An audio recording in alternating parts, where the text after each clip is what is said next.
And thus, we return again to the legendary Tale of the Kobolds. Because you are no ordinary kobolds anymore. No, my friends. You are living legends. For you have defeated Auril, goddess of winter. And although you may not kill a god permanently, you certainly have stopped her plans for however long until she may reconstitute her winter form. But until then, you have done what many would consider almost impossible. And so, after your long, arduous battle with the Frost Maiden and the unfortunate death of Akuma, you all are at the base of Grimskull. After Hux valiantly, heroically jumped off the tower with the core of the Frost Maiden's essence in his grasp, jumping down 600 feet from the top, all the way down to the bottom, and with just a bare sliver of chance, managed to survive that fall through sheer pure will.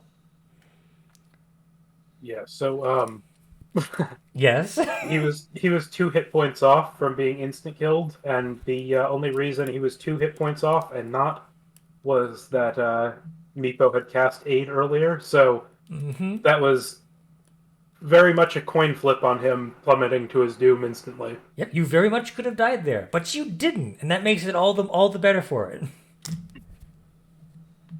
But in any case, before, as you all are there, catching your breath, the adrenaline's still pumping, there is one thing that does occur momentarily after you all start to converse with each other, almost aghast or just still in shock by the events that just transpired.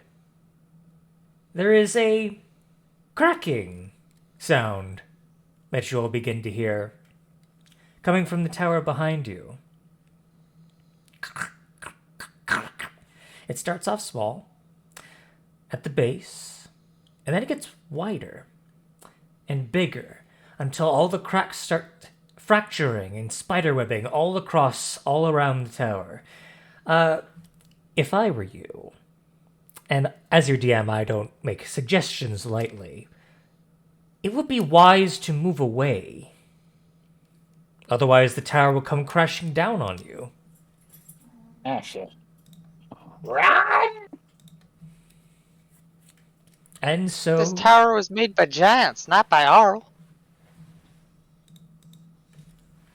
I wonder if there's some math on like the sudden loss of ice power in the area affecting a structure made of ice. I don't know, let's run. Agreed. One second. Anybody got a potion for Muerte? it is okay. I will live. Some bottles of booze to ease the pain a little bit. The Axebeak just looks at you. It is acceptable. I touch him and remove his exhaustion. Her exhaustion. All right. You will do so. I will pour a bottle of Dwergar liquor down her throat. Yeah. All right. Good. It is like there is a fire in my stomach. It is a good burn. As you all begin to press forward and run, the tower, eventually, after around a few minutes, begins to crumble and shatter until Grimskull is no more than a pile of rubble. That's a shame. There was some historic stuff in there. I think maybe we can dig through the rubble. There's nothing stopping us from doing it. There is nothing stopping you, true, but it is a lot of rubble to go through. Maybe we could get our druid friend over here and she can help us. There's a Ooh, mainly you think one those thing I want to get graphics out of the got out? rubble. Problem is, it's in the basement. The body of the walrus, I'm guessing. Yeah, I don't think you had to go out like that. Well, him going out like that is the reason we put the Frost Maiden out like that. So That's true, which is why I want to try this new spell.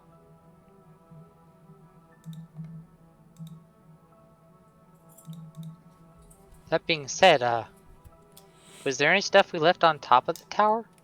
Maybe that survived.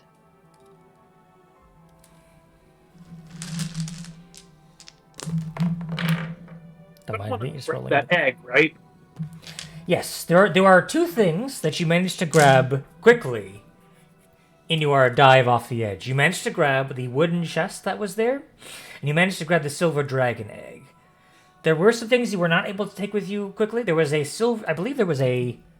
I don't believe I mentioned this, but because you were so quick, I basically described the two most obvious things. But you would have seen a carved harp made of exotic wood. That was I unfortunately grabbed still the in harp, there. not the chest.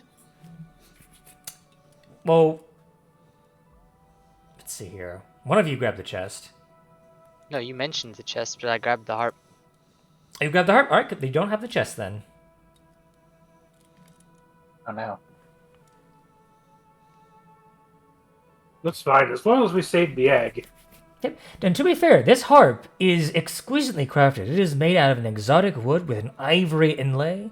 And there are zircon gemstones that are basically like where the strings are located on the harp. There is for each individual string on both ends. There is a zircon gemstone on the end of each string, in the inlay.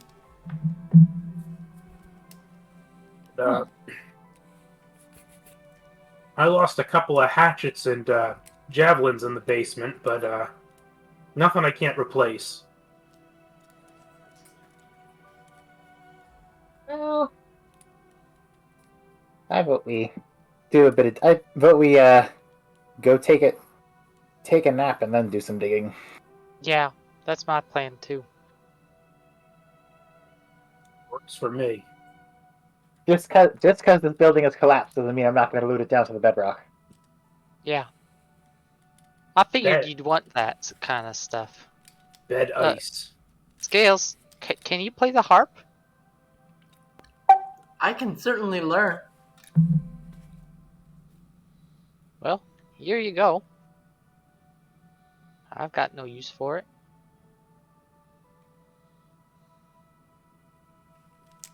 It's pretty. I mean, Yeah, If not, we can sell it. as you pluck a couple strings, Scales, a melodic melody fills the air.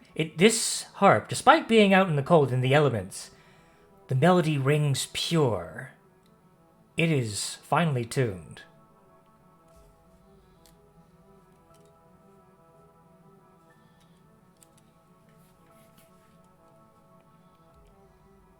So, if you wish to keep it, it's up to you. But for the rest of you, so who is going to be leading the endeavors to try and dig through the rubble? Because there is a lot of We're it. gonna long rest first. yep. I gonna vote make we sure- go back to Engajuk. It has not been 24 hours since the last time you long rested. Oh. Well, let's Well, at least right, take a short rest and regroup a bit. Yeah, short rest. Because you guys can at least basically put took a back long the- rest before the Frost Maiden and before you guys grabbed the Rhyme with the Frost Maiden. Before you guys grabbed the book. So it's literally only been an hour after you guys have woken up. Well, how long would it take for us to get back to Engajuk? And there's also the whole aspect of us having the conversation with our newfound friends about what actually happened there, and the fact that the Frost Maiden's gone. Even if we're not doing anything in that time, we might still want to wait, take the rest, and come back tomorrow.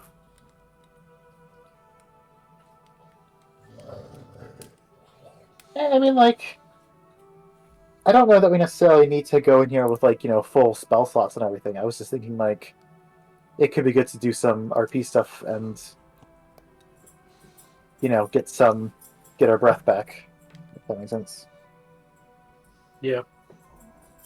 Well, I do get a lot back on a short rest too. So if a short rest would be enough for everyone else, then that's, I'm not opposed to that. Do we get experience points for the methods that were in the building? Listen. I know, I'm joking. You got 2 levels for killing a guy, I know. and that ain't enough for you. Maybe I need to take a level back. It's like, you know what? Screw you. Unlevels your character. Oh, No. Well.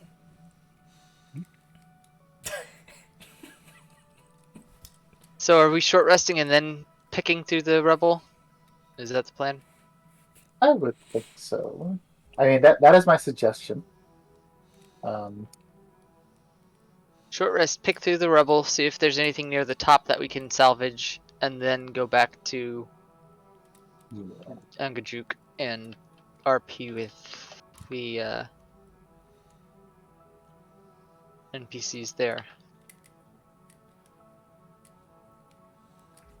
Sound good? Yes. All opposed? All in favor? Anyone?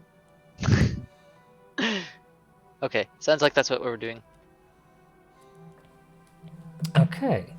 So short rest, and I did hit die there. So I'm back to my original health from when we started this fight. Indeed. And as you guys take a small breather, given the time of day with which you fought the Frost Maiden, there is something that you do notice immediately. Given the time. Let me see here. Let me double check. You guys, take the long rest. Well, I will take that. 43 hit points. 68 with 4 hit dice. I can spend 1 more, get 7 more, be at 77. Boom. Back my second wind, get back all my runes. I do not get my I'm gonna Giant greater sniper. restoration on scales.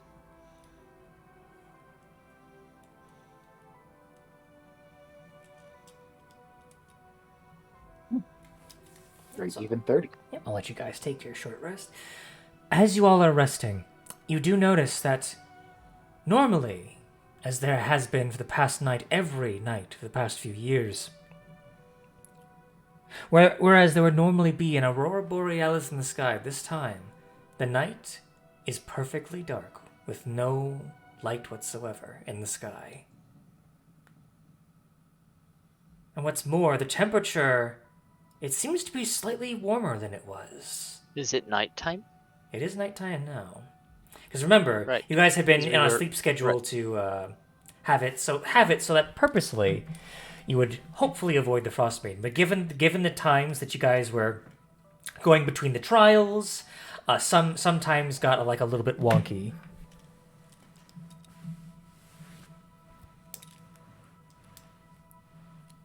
Only time will tell, young Skanok. Only the dice can say. The dice say, fuck. I sure hope so. What's that? Another 8-hour blizzard?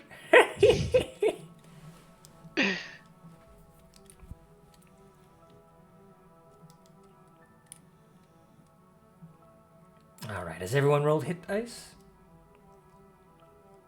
yes. Yes. Very well.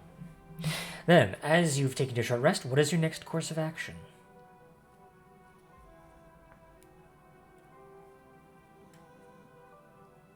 Well, We have a shovel. Do you? Possible. I do not. Check. I do have a hammer. But that is not a shovel. Um,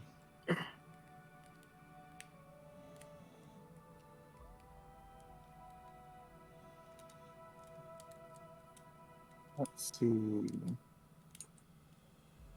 I might have one. I'm trying to find it. I do not seem to have one. Yeah. I have a mace.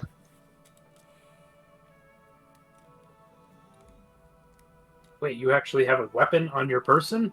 I've had it this whole time. That's actually kind of astounding. Yeah, I just picked it up one day. Well, I guess if it's all ice, I could try to start melting it with flame bolt, firebolt, What are we trying to melt? ice. So keep in mind, there Where is is this ice? there are large chunks of it that are ice, but there is a good amount that is stone as well. And I want to emphasize, I've been trying to emphasize the sheer scale of the rubble as well. It Okay, will take. so we're just not. I mean, I'm just saying, like, you can definitely do it. It just will take time. Is all I'm saying. It depends on how long you guys want to do this endeavor, and just how far you're willing to go. Because it will depend on your commitment to it. I will say. I'm just saying. It's just trying to be be realistic a little bit in the fantasy. Yeah. Anybody Did it, like- got that shatter spell? Break the ice up a bit? I You use that all up. I do. I don't think I got any spell slots. I don't get any at the moment. Alright. The biggest problem I have with that is it might break something we're trying to find in there. Yeah. I mean, like, would we have been able to tell like where? Like, did it drop straight down, or did it sort of topple sideways? Where did it? It seems to have toppled in on itself. Basically, starting from the base, it seems to have like started from the base, started to crack, and then just sort of, I would say, Imploded. slightly imploded. I would say, cracking at the bottom, and then the rest falling inward on itself, falling down, and then kind of spreading around somewhat evenly to the sides where the tower used to be. See, so the nest was in the center, and it could be either right on top or like sort of in the middle, but underneath like 50 feet of it. Could be. That's Well- probably most likely. If we take a long rest and come back here later, I can always use the spell to find things, like that chest. Okay, that'd be good. Can we see the rock's body anywhere? Make a perception check or investigation check, your choice. Because that might tell us kind of where the nest is, too. Because the rock's body was very big, even with all the rubble. It probably wouldn't be buried too deeply, given its just sheer size. Even if its head was cut. Oh, I shouldn't have disadvantage. Actually, no, I should have disadvantage because I'm still exhausted. Right. 17. Okay. I With- would mention that I was looking for it. With your eyes, Skanuk, you take a glance around. You're not too far away from the tower at this point. You basically, guys, you basically had to travel maybe no more than like 200 feet to get away from the collapse. But as you kind of get closer, get a look around, you do see the wingtip of the rock at the very tip of the rubble in the very center. I'm guessing it would probably be like strength checks to start trying to dig that out. Oh yes. Okay, then Hops is going to use his last usage of Giant's Might. Boink. And is also going to reactivate his Frost Rune because it refreshes on a short rest. So have +2 to ability checks using Strength or Constitution, and also advantage for being big. And he will start moving boulders. Okay, so go ahead and make that strength check with advantage. I will also use Emboldening Bond on whoever, on everybody. Aha! Aha! I actually only have that extra use of Giant's Might because I get an additional use with that level. So, Yeah. So you want basic strength or athletics? I'll let you do athletics for this. This is going to be a long process over time, so sheer athletics will be. Oh my goodness! There we go. Add the Well, emboldening bond on top. That's a D4, right? Yeah. So technically it's +2 from the ice frost So rune as well, so 29, it's a so 29. It's over 30. 31. 31. Okay, I'm trying to think of like a movie that I can reference here, just for the sheer strength. It's basically like you're Hercules, and you're just basically you're grabbing the rocks and the ice, and you're just chucking them behind you. You're just and you've basically it hasn't even been 30 minutes, and then the rock is completely uncovered. And you manage not only that, but another 30 minutes or so, and you manage to get around, I'd say 25 feet below the rock, and you see a portion of the nest, probably like right below where the rock was, like 25 feet below the rock. You notice the chest. Although the chest, I need to roll, see if it's actually damaged or not. Let's see here. Okay, the chest is a bit banged up, but let's see here.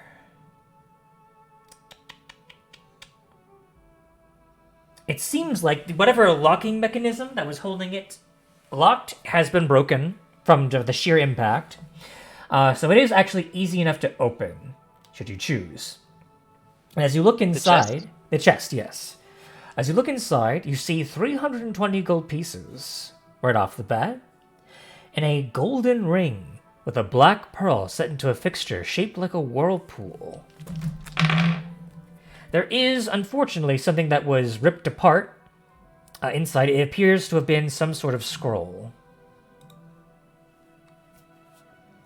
Does it have any legible writing on it? It appears to have been a spell scroll, but it has been destroyed by the collapse. I wonder, what would happen if I cast Mending on it? That would mend the paper itself, but not the enchantment.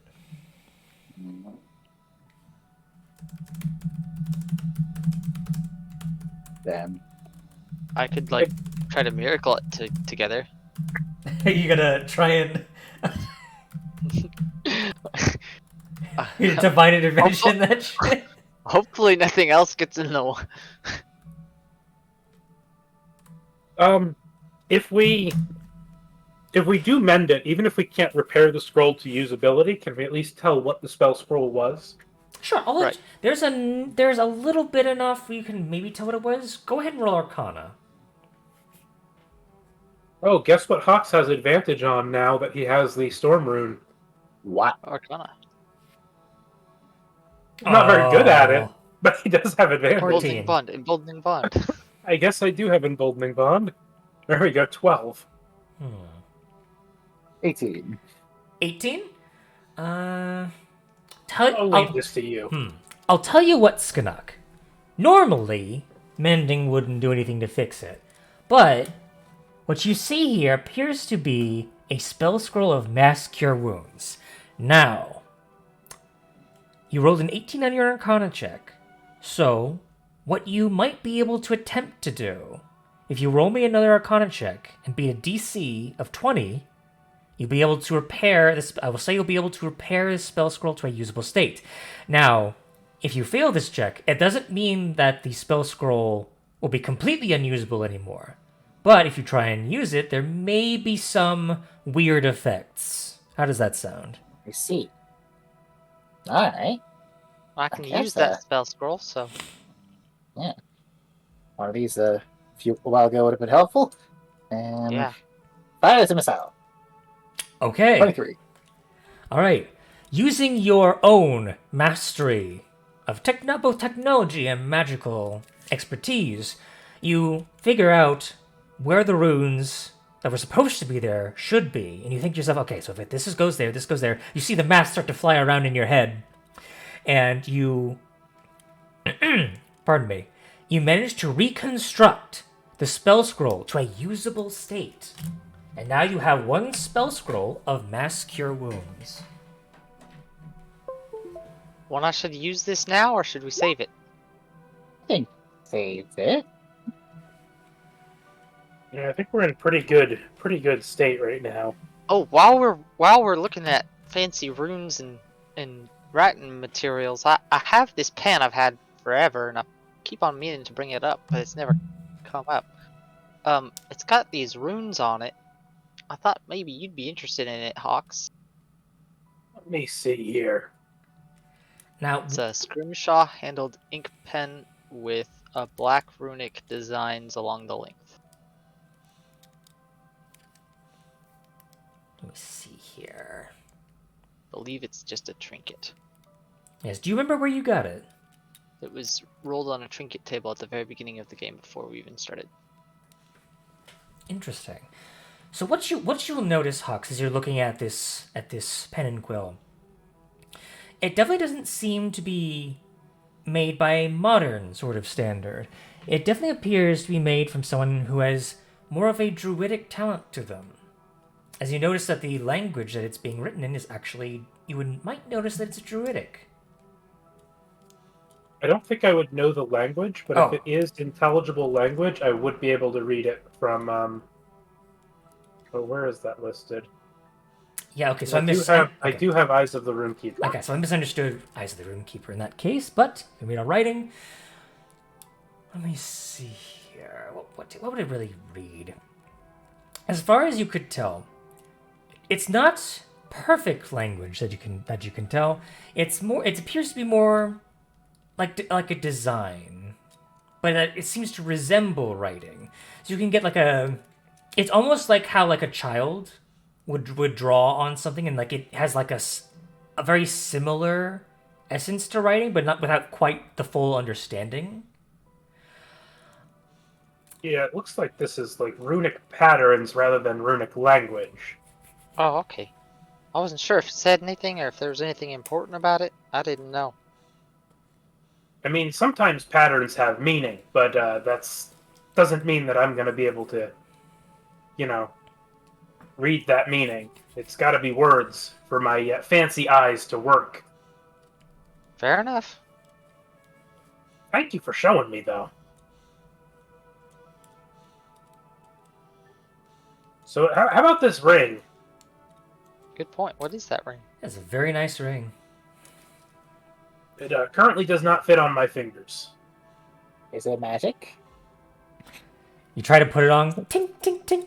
It does not resize to fit your finger. I'll sniff it and then lick it and be like, doesn't taste like magic. Here you go. Oh.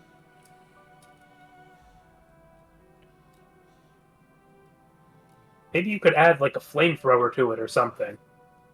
Oh. Hey, can you make a bag that carries lots of stuff in it? I can. I was thinking maybe we could just stuff the rock into one of those bags. I heard about them once. I think you were talking about it. The whole bird? Yeah, I think it'll fit. You take one look at the bird. Roll me an Arcana check, Skanuk. The size of the inside of the bag of holding is specified, and the rock is Still needs to be able to fit through the open, though.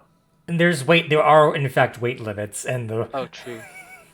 What do I have to roll? Arcana Oh. with advantage because you have the chance to make one of these. So if you want to roll, okay, So 21.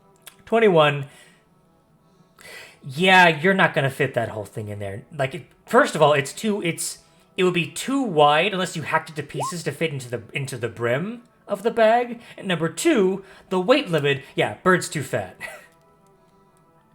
The head would be enough, but the whole body, no. I vote we take the head, and I also want to get a bunch of feathers I think we need for to get writing. some down feathers for some pillows, and maybe some mattresses, Mhm. and some of the flat feathers. Because I have a feeling those will be expensive. All right, if you wish to harvest the rock, go ahead and make me a survival check. I will help whoever is doing that because I cannot do that very well at the moment. Second, I have to double check all of my advantage rolls to see if I have Yes. one. Do I have advantage in this one thing that we've never used this entire?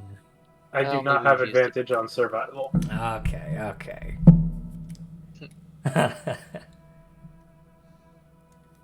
Yet. Yeah. I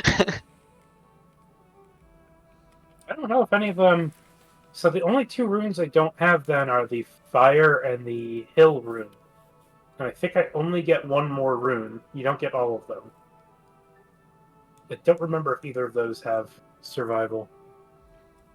If either of them did, I would suspect it was the hill. I would as well.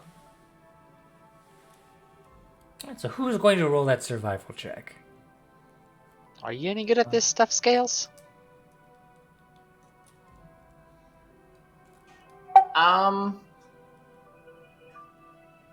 I mean, I'm alright. I can definitely try it. I just might need a little bit of assistance. Didn't Hawks already lop off the thing's head? He did. Slightly. He Slightly. kind of like, I Just believe he like- just kind of cut into the neck, to my knowledge, yes? I don't believe he fully decapitated. Am I incorrect, Mike? What's up? Did you fully decapitate the rock when you killed it, or did you just kind of slash into the neck? I just kind of slashed into the neck. I can Okay. attempt a weapon attack and try and get it off if you want. Okay, so then the head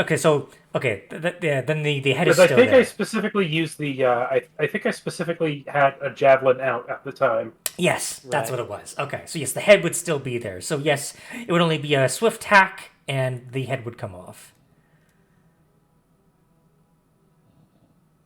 A 21 survival. Excellent.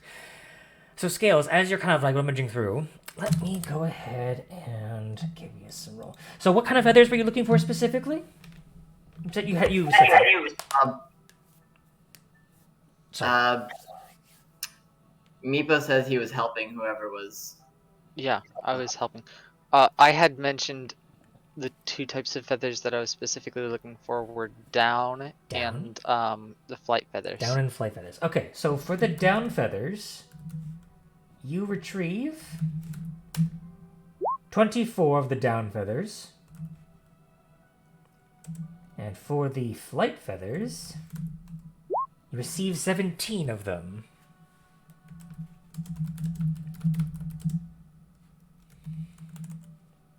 And of course, with all this in mind, these feathers are quite large. Now, thankfully, because they are in fact feathers, they don't weigh all that much, but they are still very, very big. About almost 3 times your size, actually.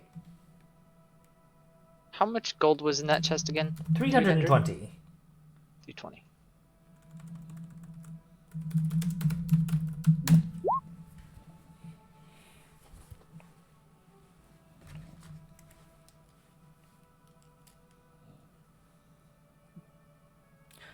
You will see Muerte kind of look at you, Scales, and you'll see a small hint of pride enter her eyes.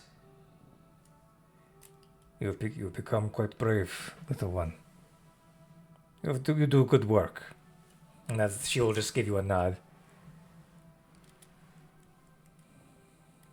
The scroll was mass cure wounds. Correct. Okay, so we had 320 gold, golden ring, 17 rock feathers, 24 down feathers, scroll of mass cure wounds. Scales got the harp and the egg. We will put it in party loot as well. Indeed. Yep, a silver dragon egg. And so, the silver dragon egg, to my knowledge, let me double check the size of silver dragons. 1 second. 1 second. Or sorry, 1 second. Party loot updated.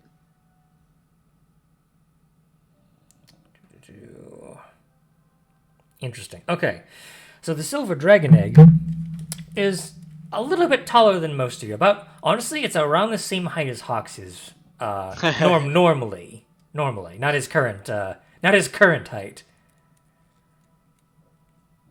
not the giant-sized height. Which, after a little while, will go boop, boop, boop, back to normal.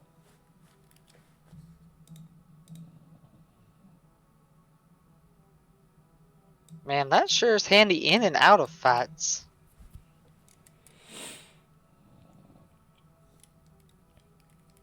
Yep. It's not often something that's super useful in warfare is useful outside of it. Hey, Hux, make No, a perception no, check. there's Fire. I said not often. I didn't say it was impossible. 1 second, I have to double check to make sure if that's. Nope, it is not one of the things. At this point, I don't write it down specifically so I can make that joke, but yeah. 16. I still have Emboldening Bond too, so bam, 20. You notice the silver dragon Ave move slightly.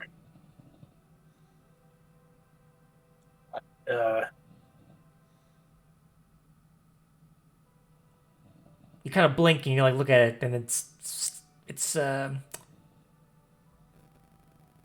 moving anymore. Just as you saw it move for just a moment, and then it's stationary again.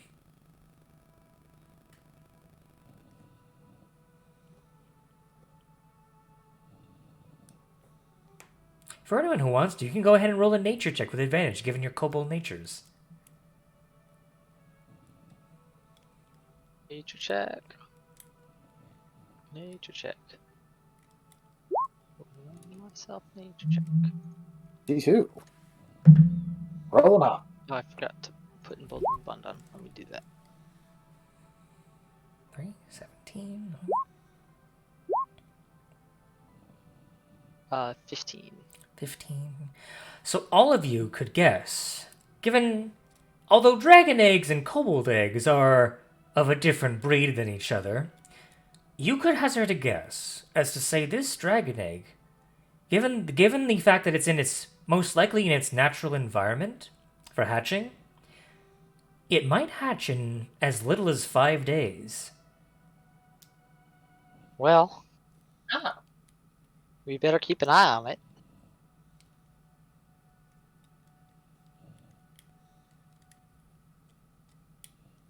If I remember right, dragons just up and go when they're hatched, right? That is true from your knowledge. So we just need to make sure the egg's okay, and then once he's hatched, he or she'll be good to go. Maybe we can ask her to stick around this area. How do you know it is a girl? Could be a boy. Well, that's true. I'm just used to dealing with the girl dragon because, you know, Let's her. hope this one's cool. Either way, And not. What if we raised it to be cool and not an asshole? well, it's a silver dragon egg, isn't it? I've always heard those ones were. So these stories go. I do not trust dragons in general. Given my experience so far, there's a little bit of a lilt in the voice there. You see? I Maybe get agree it. on some. I would not say Murta is a fan. This thing's just gonna be a wee baby dragon when it hatches, right? They don't Yeah. like pop out at that size. I mean, Probably. so we might as well see what it's about before we make any judgments, right? I'm pretty sure I could do a ceremony when it's hatching and devote it to Eldath. That seems a bit, I don't know. Forcing responsibility on one so Correct. young so early? Well, I Yeah. don't mean to devote it to the service of, but like devote it to the care of. Ah, okay. But wouldn't it already be under the care of Bahamut since it's already a metallic dragon? You can't have too many gods protecting you.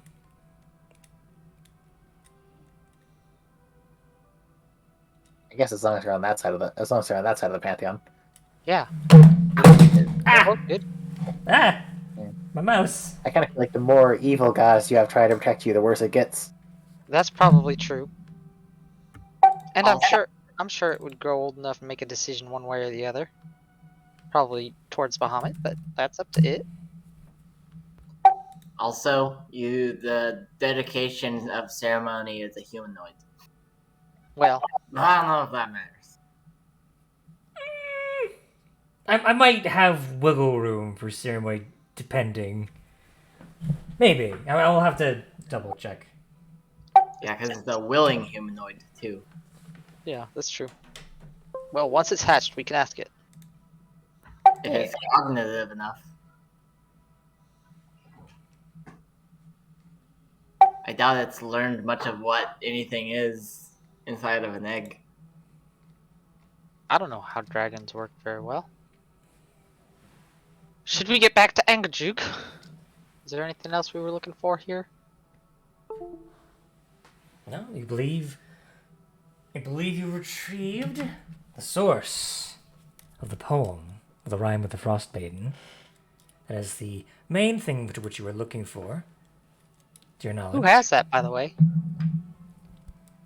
I think Skanuk does. Yeah, I think Skanuk is the one who actually went into the room and grabbed it. Yeah. That makes sense. Since Skanuk is the only one worthy.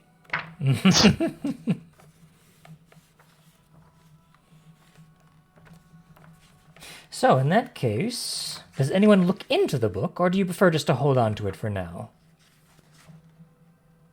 Let's wait until we have spell slots to do something about anything going wrong.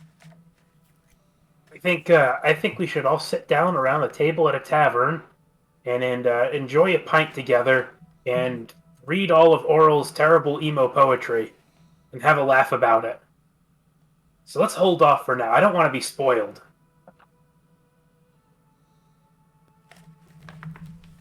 Let's maybe not do it in public, but I'm definitely interested.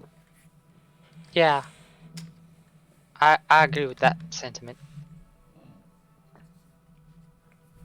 Very well then.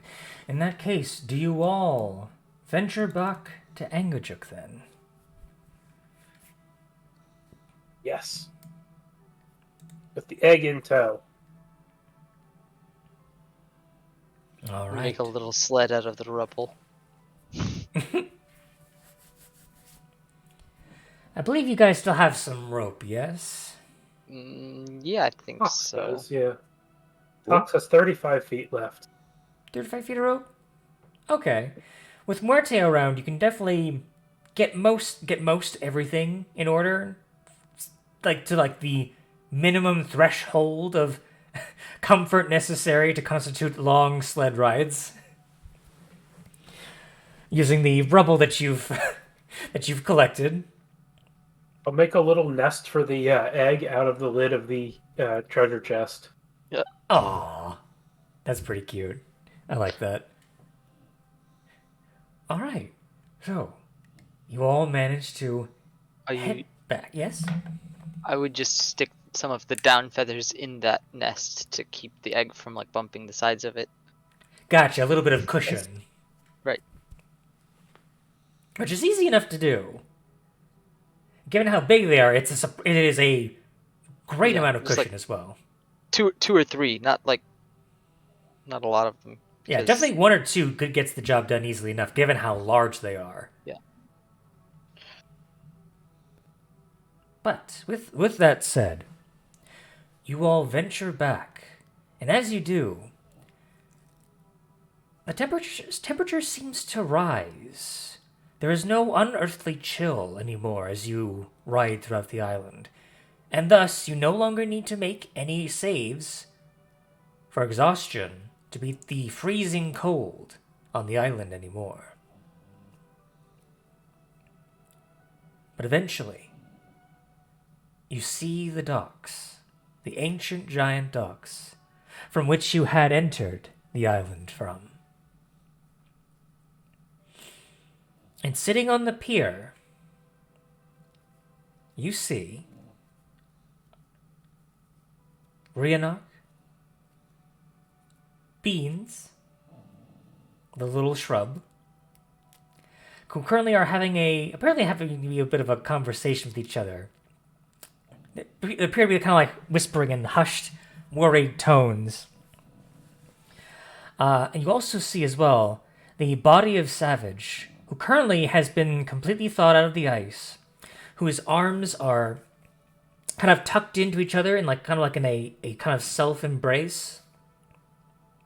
And there appears to be, as you're looking at him, there appears to be a slight glow to the body. And where there would normally be signs of decay, there is no such signs with the body right here. You also see Villain Harpel, who is currently being possessed by the spirit of Nas Lantamir, who currently is pacing back and forth on the back of Angajuk, just kind of flipping through Villain's spell books like, you clever little girl. I'll just yoink that, thank you very much. I'll yoink that too. It's like, wonderful day. And as they're all kind of like enjoying their own company almost, they all begin to notice you as you approach. And Beans is the first one to scuttle your way. Scuttle with his branches up your way. Oh my gosh, my stars, you're alive! With the tower coming down, I thought you were dead. Just Nope, but you know who is? Hey! Oh no, another one of you died. Who was it? No, not one of us. No, I was about to say the bird died, but no, she's there. well, a bird died. We have the head with us, right? You yeah, do. it's over here. Oh, you. The branches just start to wobble in surprise, and Rhiannoch at this point just kind of stands up in great surprise. I can't believe you've actually done it. I've sensed Somehow. a change. You know who else is dead? You cannot mean to say. And her eyes widen, and her mouth begins to curl into a smile. It's not possible. Like she's denying it, but there is great excitement in the way she stands before you. Could you possibly mean to say? Well, let's put it this way. Let me think. How should I say it? Happy first flow.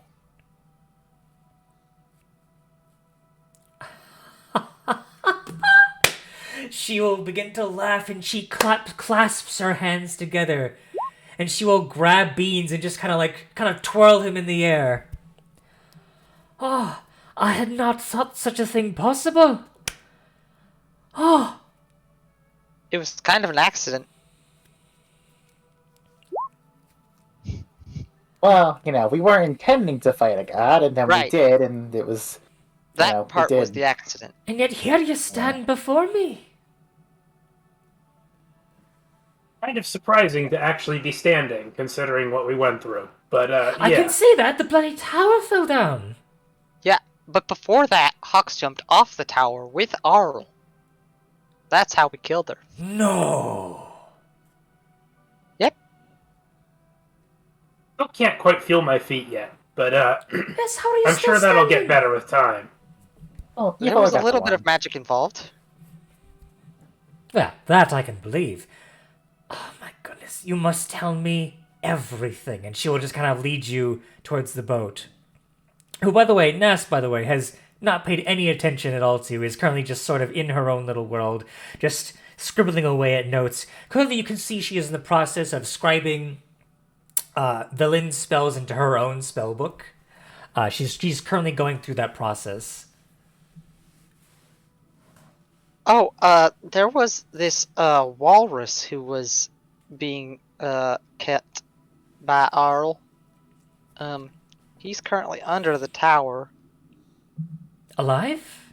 No, she I killed know. him before because I guess he failed her. I don't know. I don't understand how they think. the cruelty of the Frostmaiden does not surprise me.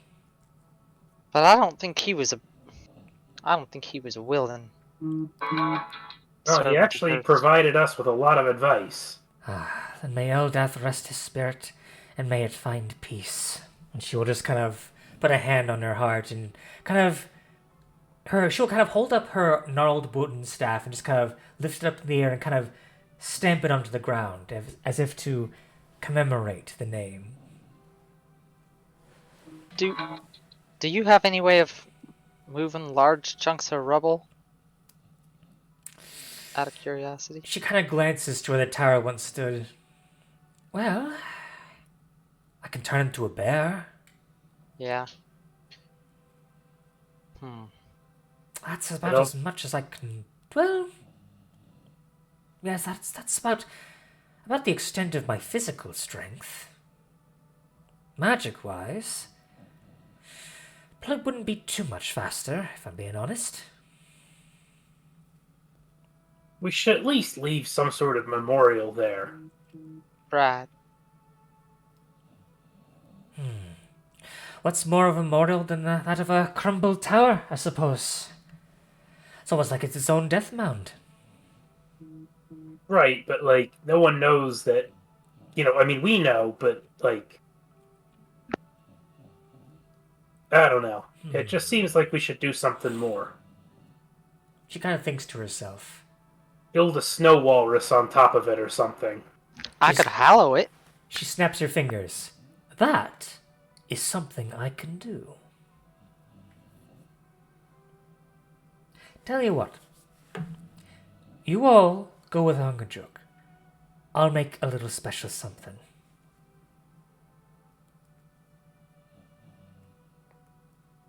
I'll meet back up with you later. Alright.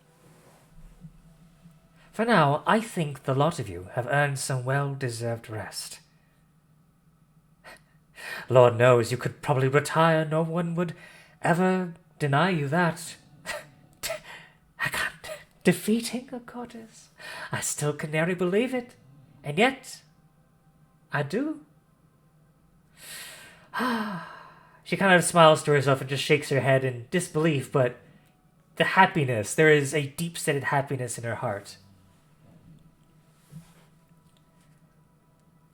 Well, Olivia, get on Angajuk, get some rest, and I'll meet up with you.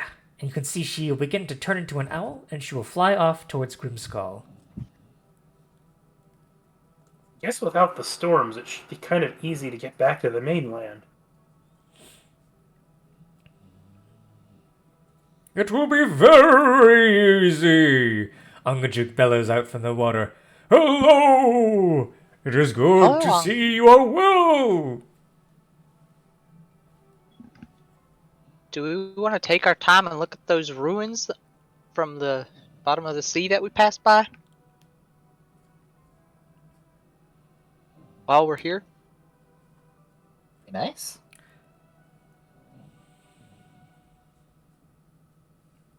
I wouldn't be opposed. Do we have any reason to hurry back? I mean, at this point, I don't think there's a reason to hurry anything.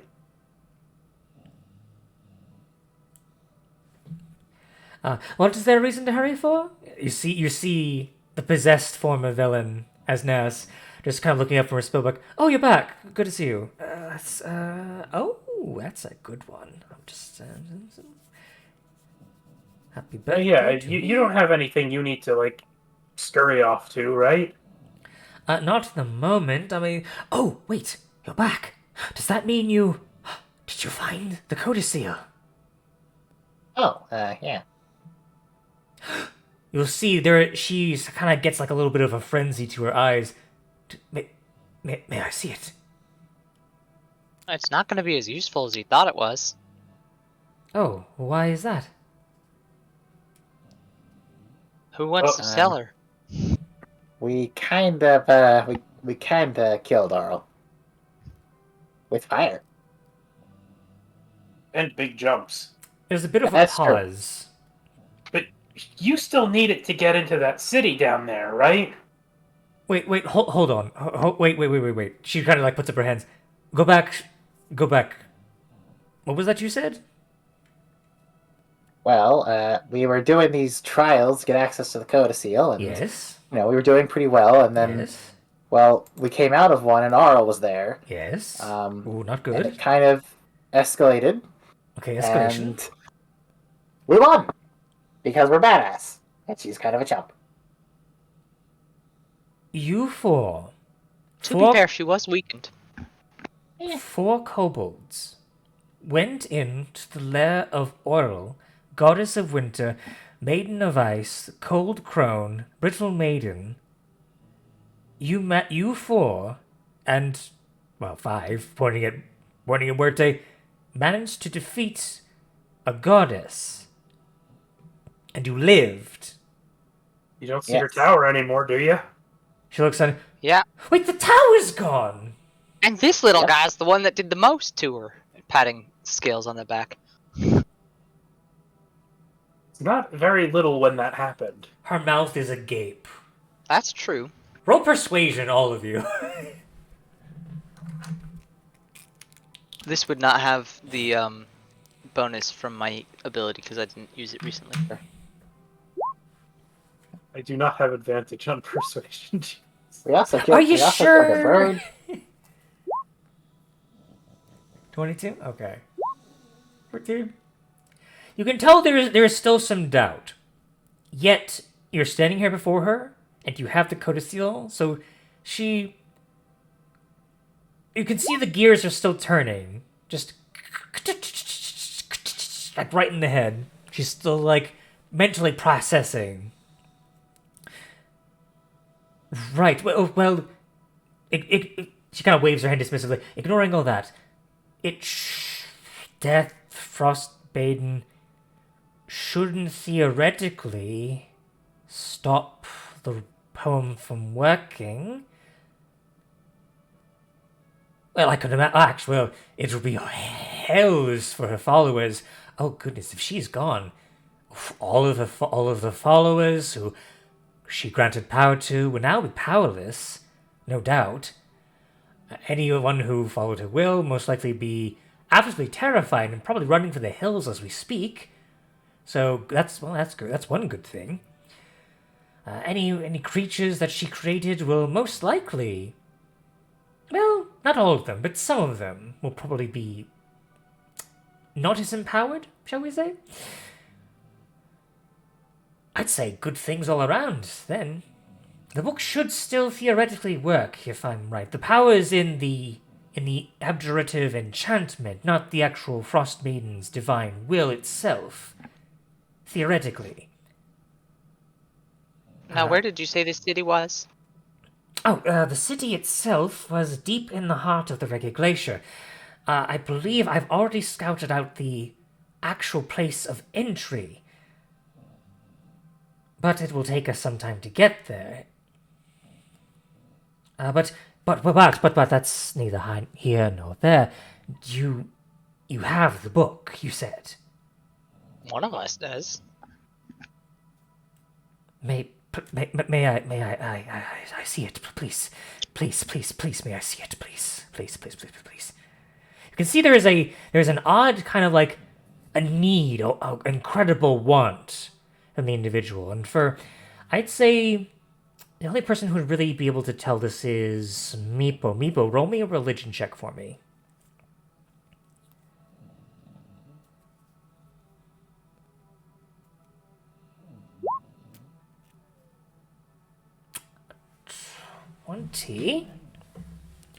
Given your knowledge of the afterlife, Meepo, and in terms of death and spirits in general, some spirits have what some would call unfinished business. And when said unfinished business is met, they sometimes most likely will part for the afterlife. You suddenly have a sneaking suspicion the last thing on Last Lantimir's mind when she died was the book. It's possible that the book might be her unfinished business, and if you give her the book, she will most likely depart this mortal coil. If that's the case, she'll be at peace, and we'll be back with, what's her name? Villain, Harpel. Yeah. Do we want to wait until we're not trapped on a giant whale with her for 2 weeks to do that? I think it'll be the most peaceful solution. I mean, is there a chance that this could get violent if we don't? She is I being very persistent on getting that book.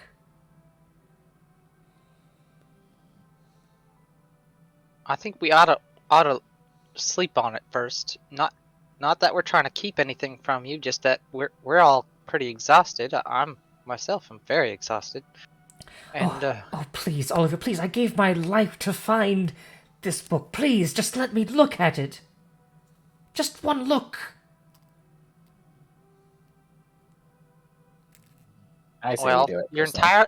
entire life versus another 8 hours. I'm already dead. Then there's nothing to rush you. Make a persuasion check.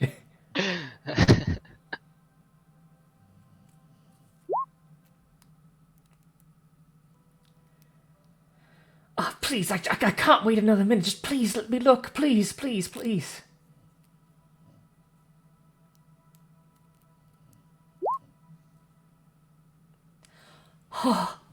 She will, despite her persistence, she will gently take the book from your hand, and she'll just kind of hold it in her hands. I have it. After all that, I have it. And she will open the book and just kind of flip through. All the knowledge. The book. And she will give a very, very deep sigh. Almost like the entirety of the breath will leave the body of Villain. Thank you. And the eyes will close. And you will see the spirit of Nas Lantimir exit the body of Villain. And she will peacefully disappear into the aether.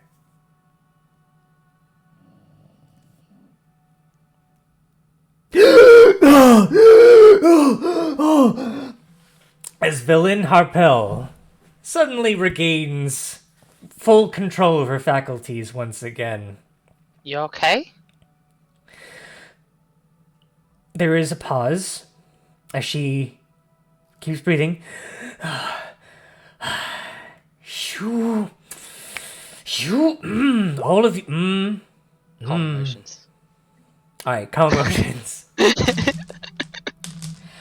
I will have you know that I was very aware of everything. Secret roll here. No. She will kind of like regain her composure. I will have you know that I was very aware of everything that went on. I was in a deep sleep. I will let you know that what you said I did hear. So, I will thank you for finding the book, but I will mention that there was some slight unprofessional conduct on your part when letting me be possessed by her. But I do not hold it completely against you, as she kind of looks down at the book. It led us to our goal either way.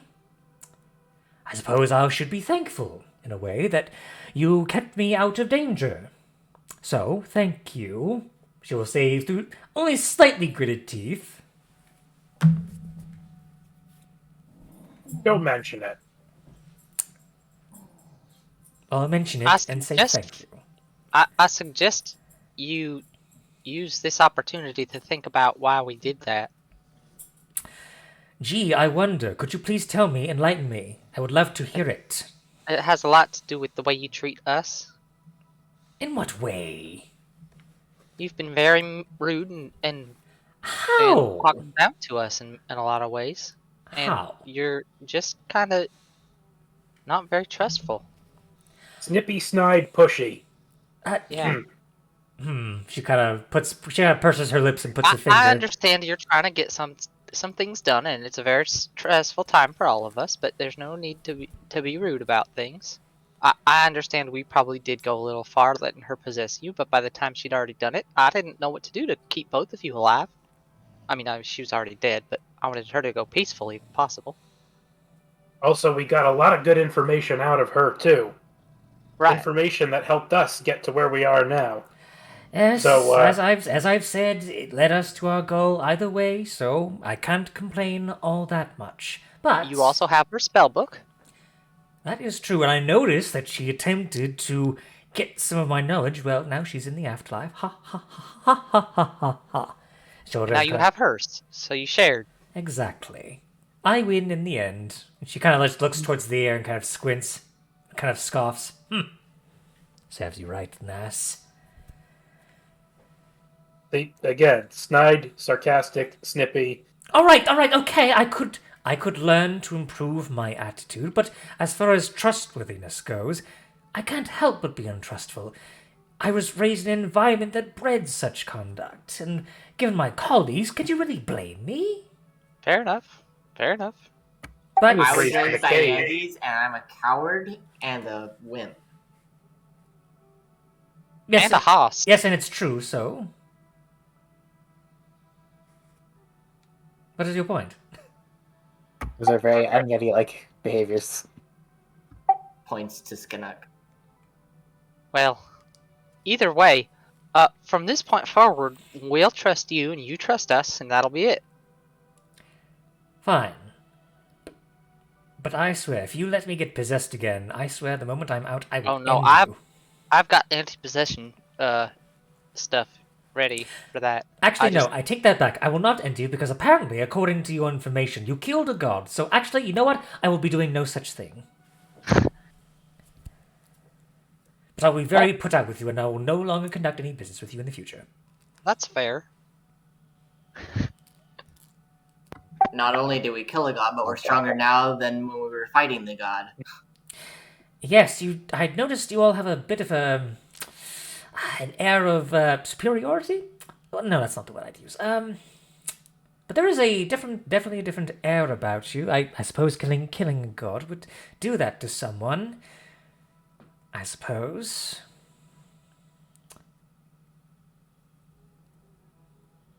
Huh. She'll start scribbling something down.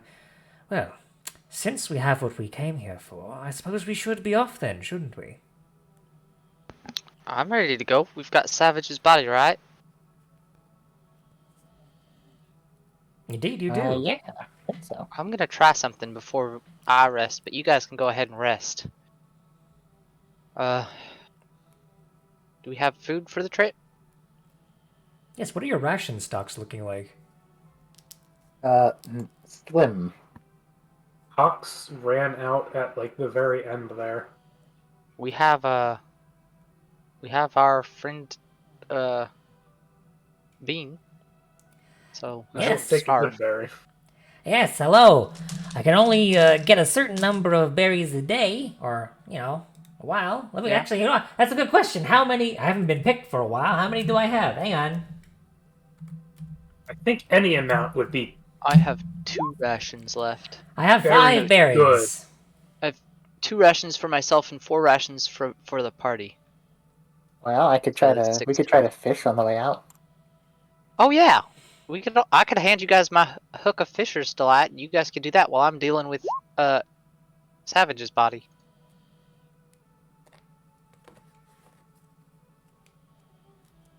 Yeah.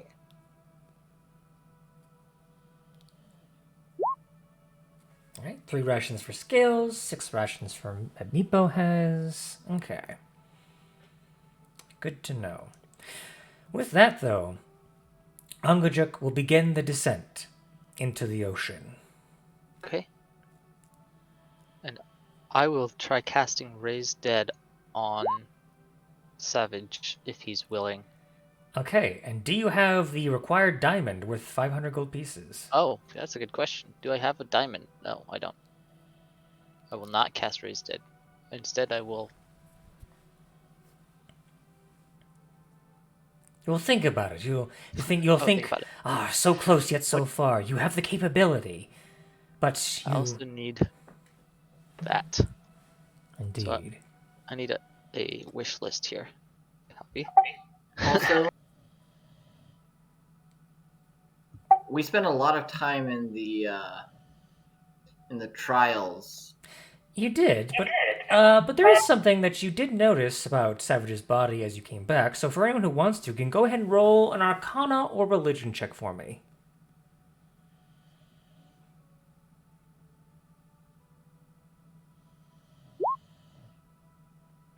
14, 12...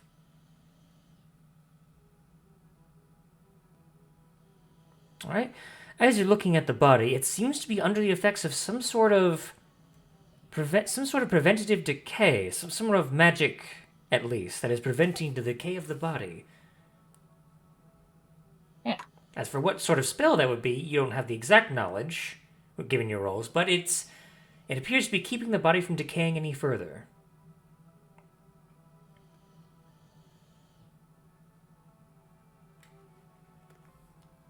Oh, that's convenient. So the possibility is there, perhaps. And of course, it also depends on if the soul is willing to return, as with any resurrection spell. So that is entirely up to Savage's player. But we will continue on with this knowledge in mind for later. As the descent into the sea continues.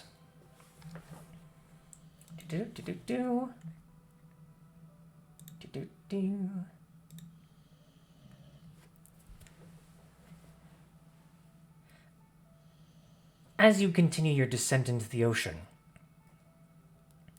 the water seems to be teeming with life. It seems as the Frost Maiden's curse above the Dale has dwindled, some amount of fish are managing to swim back into these waters. You notice a pod of killer whales appears to be chasing down a dolphin, not too far from here. But as they chase the dolphin manages to circle back around some rocks and manages to invade its predators. A few more hours pass, and you notice another whale. What appears to be a blue whale. But it seems to be swimming around, and Angaju kind of lets out a low ooh, and the whale responds in kind. Ooh. What did you say? I just asked if it was a friend of his. Oh no, I've never met them before in my life.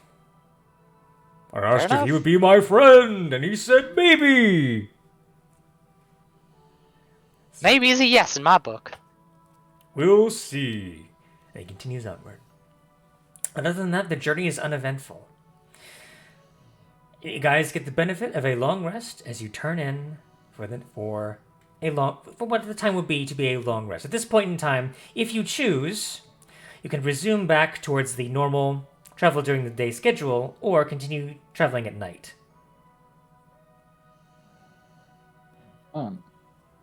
Well, we're still 4 kobolds. Night is more kind to us. This is true. Anybody who had the aid spell cast on them returns to their normal Indeed. maximum. There is something that you do notice, however. Something that has not occurred for about 2.5 years. You notice the sunlight is streaming down from the ocean surface. You see Angajuk's eyes blink once, twice, in disbelief. You want to go up a bit? Get a little... I do. Hold on! And he kind of starts careening towards the surface. And he will breach, and his tail will smack the surface of water with a loud crack. And you all see the sunlight streaming down from the sky. Summer has come at last. Winter is gone for now. The Frost Maiden's curse is over.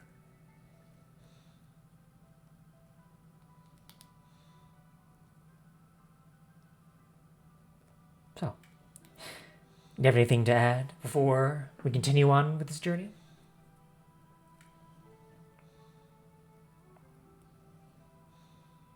All right.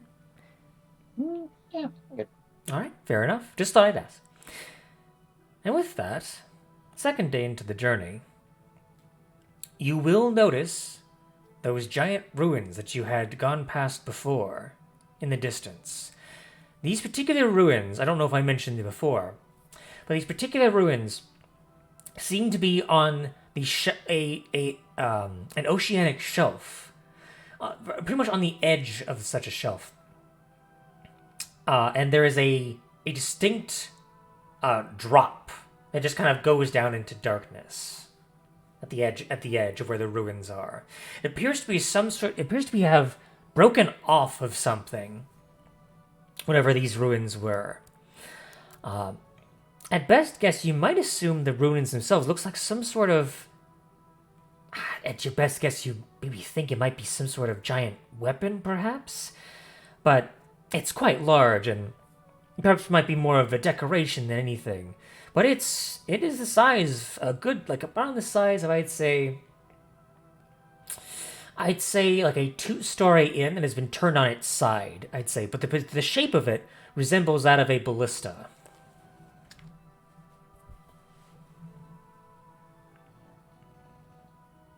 So, do you explore? Would you like to explore these ruins, or would you like to continue on? I think we should do a little bit of poking. All right. Anyone else? All right, I don't care either way.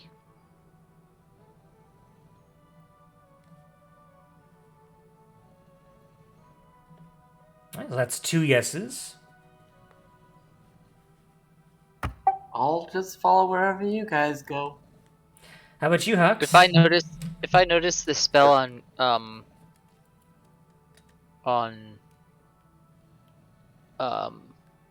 the body start to fade, I will cast Gentle Repose.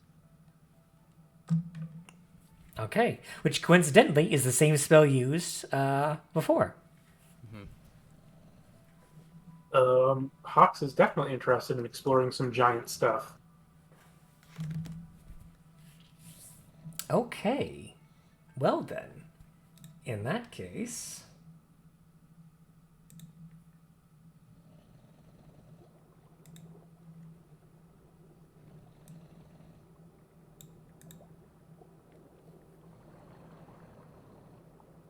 Let me see here. Hang on. Why is it on the stream showing that? That makes no sense. Hang on.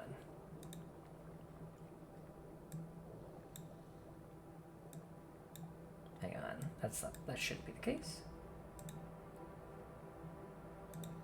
One moment. Oh wait, can I cast Gentle Repose? That's the next question. Hang on, something's not right. Oh, copper. Yeah, I can do that.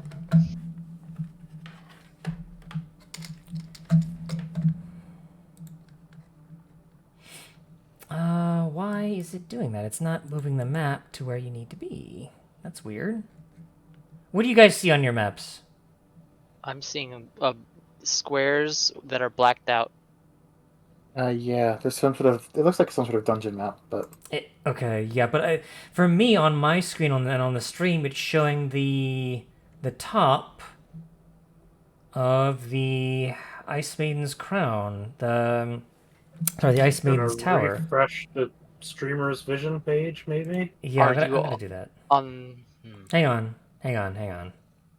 You moved our token over to that map. Did you click that map as to access it? Hang on. Ah, here we go. Okay. Here we go. I just need to refresh the map because Roll20 was acting up. Fair. There we go. Okay, that's fixed. That's fixed. There we go.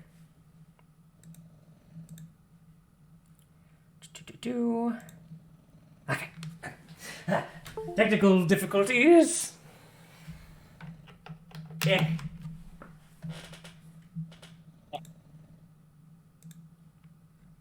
Alright, so I have not copied your tokens from the map, so give me just a moment.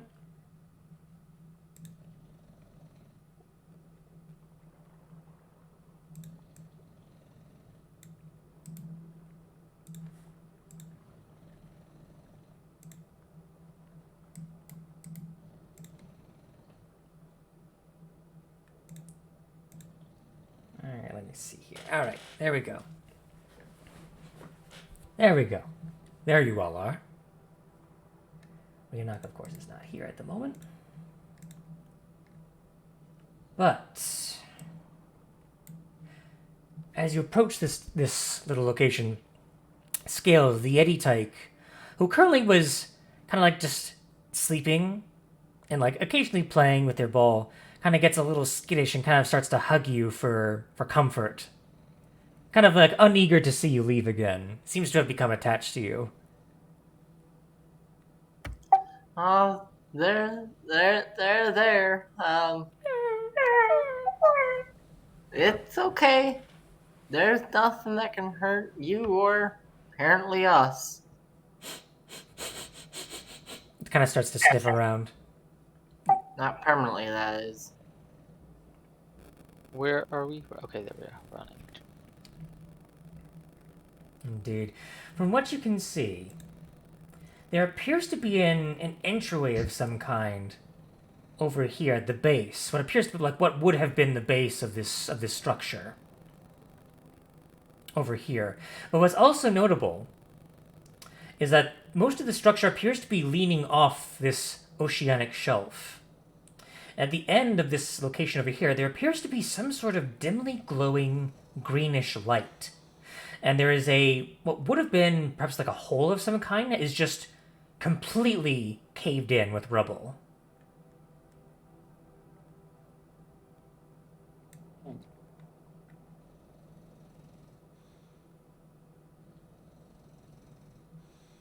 Yeah, the entryway specifically is right here.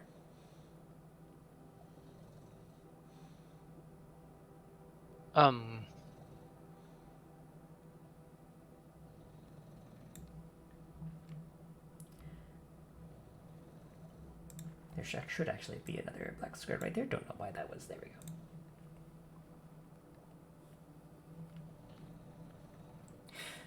We're taking our pipes up. I will watch the little one. He will stay safe under my protection. You see, little guy? You're in good.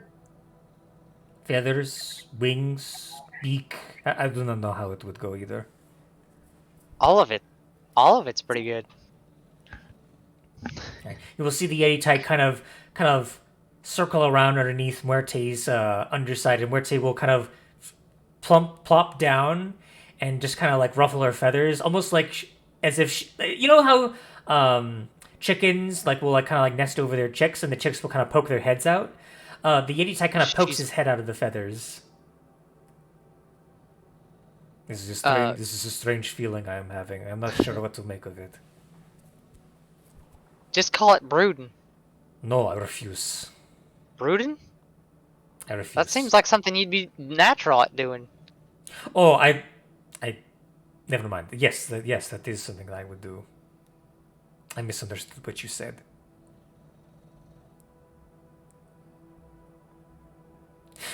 You should go. I am good here. Please, just go. I'm done being awkward and having witnesses to my awkwardness. Please go. I am a proud warrior. I do not need this harassment. Please go. Do we have a way of getting to that? It's underwater, right? Yes, it is all underwater, so you will need to swim out. I will say, as you kind of test the waters, they're still cold, but they are not as cold as they used to be. Can we breathe water? I can't do that. I just... Does anybody have the ability to help us breathe in water? Well, we were planning to go out here, so Google and spies. I do know artificers have it on their spell Oh, list. yeah, it's third level. You will hear a split splashing as suddenly a fish flops onto the deck. All right, lunch. We had a Wait, long wait, rest, no, right? no. As you Not suddenly lunch. see the fish turns into the form of Rhiannog. Oh. Well, hello Oh, there. I thought you got back on the boat. Sorry, it took me a while to catch up to you. Well. I've done the deed. Where there was once rubble, there's still a lot of rubble, but there is going to be, there is now, a quite reasonably sized statue of ice of the giant walrus. Very good. For his brave sacrifice. And for added flavor, I added a little. I don't know what the Frost Maiden looks like per se. So I added some of her, one of her. I believe I've seen imagery of her, of one of her forms. I believe it's like a woman made out of ice. I put a flipper as if it was crushing the Frost Maiden's head. So there. I might have to go back there someday and hallow that place. Solid. Yes, I was quite proud of it, actually. But I see we've found something interesting here. Do you know how to make people breathe underwater? I certainly do, actually. I tend to have it prepared just in case for situations like this. So if anyone who wishes to go would, I'm more than willing to help you out. Yes. I would like to breathe the water. Alrighty then. She kind of closes her eyes and kind of snaps her fingers, and a little bit, you kind of all smell a little bit of spring flowers as you suddenly kind of feel your lungs fill up with something, and then you kind of like almost like there's a bit of a bit of air entering your lungs, and you peek out of the water bubble that surrounds the enchanted harness around Angajuk, and you breathe.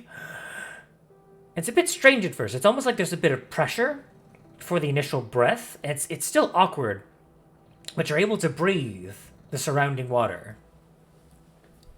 Oh.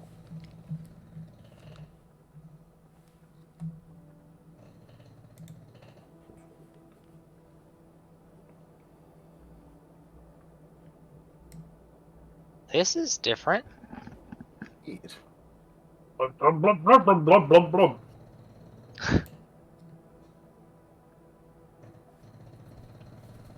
All right, you kind of swim around a little bit.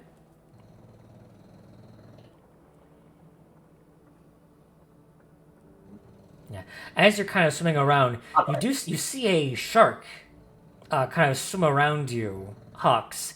It seems to be a little bit curious as it kind of like just kind of its nose kind of like touches your like left shoulder, and then it kind of it kind of whips its tail around and just kind of scurries away.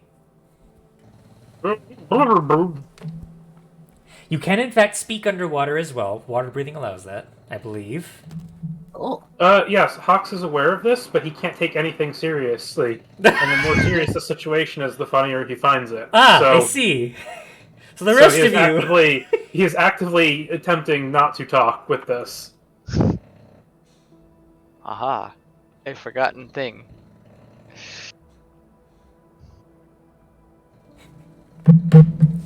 So, how do you proceed? Hawks will point this direction. I agree. I think.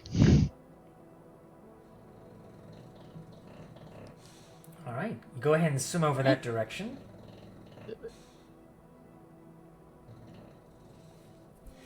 Yeah, now that you get a better look at this rubble, I will say two things. First, roll me a perception check, then roll me... Actually, no. First, what's your passive perception, I'll say, before I ask you to roll a perception check.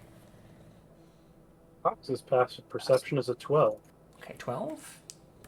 Mine is a 15. Same. 15. 13. Okay.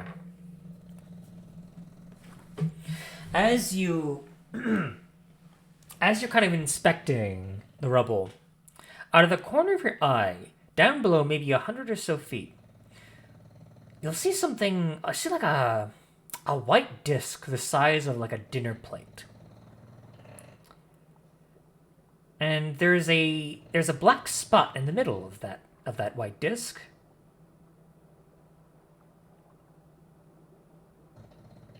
Is that an eye? Let's swim up.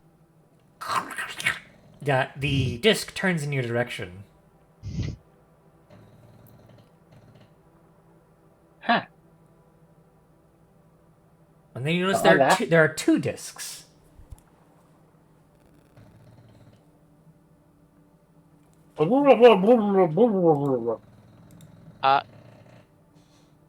Maybe.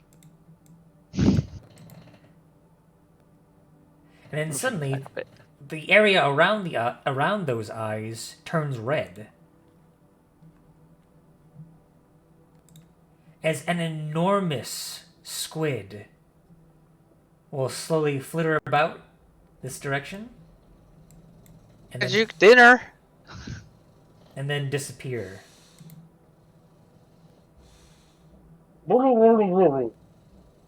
Yes. It seems to go back down into the depths slightly. And it vanishes from sight.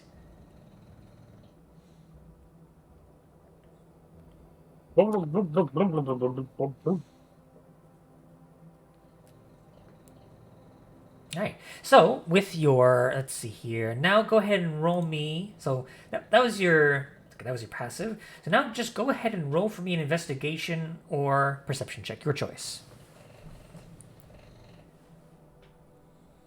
For anyone who wants to.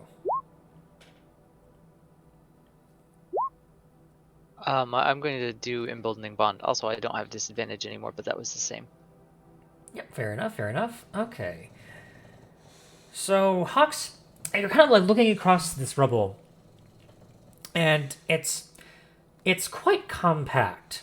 Like, you don't think whatever did this, it must have, whatever impact or whatever caused this must have caused in such a way that whatever kind of like room there would be between bits of rubble, it is sealed completely. You don't know if there's any way to move it to your knowledge. Meepo and Skanuk, you would need a substantial amount of force, more than you could probably provide just from your physical strength, to knock this rubble loose. It would create like maybe a great explosive concussive force of significant magnitude to knock it loose. Canuck, don't get any ideas while we're in there. Aw, man. After we leave, maybe, but while we're in there, we want it to be here. Yeah, I guess that's fair enough. But I'm gonna whinge about it.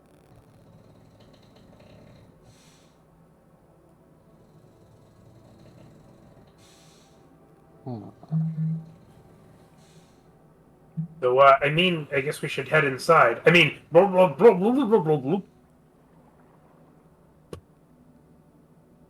Yeah. I will say, though, there was something else you do pick up from your 19 perception and the 17 investigation, is that you notice that those two glowing, there are two actually, almost like a dancing light level of glowing, of like dimly glowing light. Two orbs that seem to be above this rubble entryway. If you're looking at it from what you assume would be the right side up, from when it was still probably a functioning structure. And that green light, there appears to be some sort of green, not necessarily tubing, but it appears to be some sort of runes that stretch from this entryway into where the rubble was going. Yeah. It seems to go underneath where the rubble would be, but any sort of viewpoint is locked because the rubble itself is compact, probably over centuries or maybe even longer, thousands of years maybe.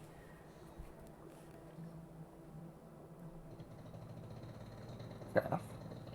And just from your passive kind of history, just in your association with giants, Hawks, this is clearly of giant make. Clearly, like I mentioned that before, because they're clearly giant ruins. But this, roll me a history check with advantage.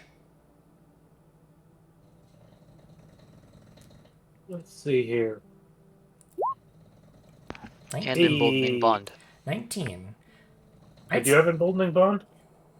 Yep, I did it after we did our first perception check. So 21 then. This comes as no surprise to you, Hawks, given your mentor's long stories. They would always occasionally tell you the story of the fall of Astoria, the original homeland of the giants, a advanced civilization from whence all giants came from, but that eventually fell and scattered them all. And from that which Anam Allfather, the leader and the god of the giants, abandoned them for failing him. This could very well be a piece of that long-lost Astoria.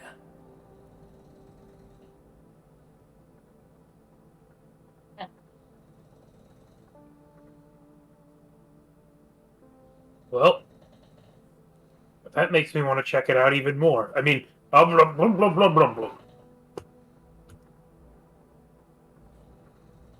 Well, then let's go.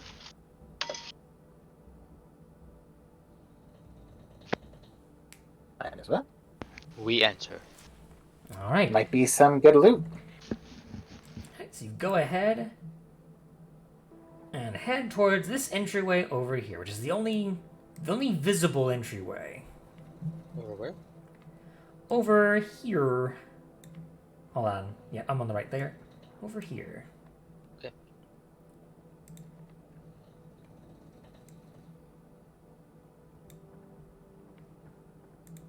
While we pass Angajuk, I'm gonna tell him, hey, there was a big squid down over here. Something looks like maybe you might be interested in. Oh, I don't want to be in a tussle. I've dealt with giant squids before. They hurt my insides, even though they're delicious. If But we thank hunted you. it, would you want it? Yes! Blah, blah, blah, blah, blah, blah. Yes, yes. Blah, blah, blah, blah, blah, blah, blah. I didn't know you spoke Aquan. Well, it's broken. Oh yes, it's completely non-intelligible. But it's an A for effort. Effort doesn't start with A. This gives the whale pause. And Meepo. So many questions, and I don't know that I want them to be answered, you know? Like, Now we enter. Indeed, you do. As you enter, again, the perspective is strange, because what would you assume would kind of be like, you know, like where like any sort of like tables or structures would be, you assume them like, you know, going in, it would probably be like right here. But they are, of course, meant to be on this side over here. You see what appears to be some sort of like turned over table made of carved stone that has been long since carved over with, grown over with barnacles and other sorts of sea life. You can see a little seahorse kind of peeking out at you from underneath a set of barnacles. And some of the barnacles wiggle their little tendrils at you. There, cutie. I kind of wave at the seahorse. Right? The seahorse kind of like hovers for a second, kind of like looks at you, kind of like comes out from this little safety of its barnacle, looks at you, and whoosh, quick as a flash, because they are very fast swimmers, back into the safety of the barnacles. But as you enter, there is a little bit of a flash as a visage of what looks to be a storm giant from your perspective, Hawks. Flashes across, but appears to flash from some sort of bit of stone circle that is on the ground over this direction, on the floor here. But it is facing sideways, given the orientation. and it begins to speak aloud, and there's bits of crackling as not everything seems to be understood. But of course, for anyone who speaks Giant, which of course would be Hawks and anyone else who has Giant, of course. Forgot that I speak Undercommon too. Indeed, indeed. Oh, my daughter Brunhilde. You have no idea how proud I am. You have come to take my job as I retire. This weapon is my gift to you. You should use it well in the fight against the dragons.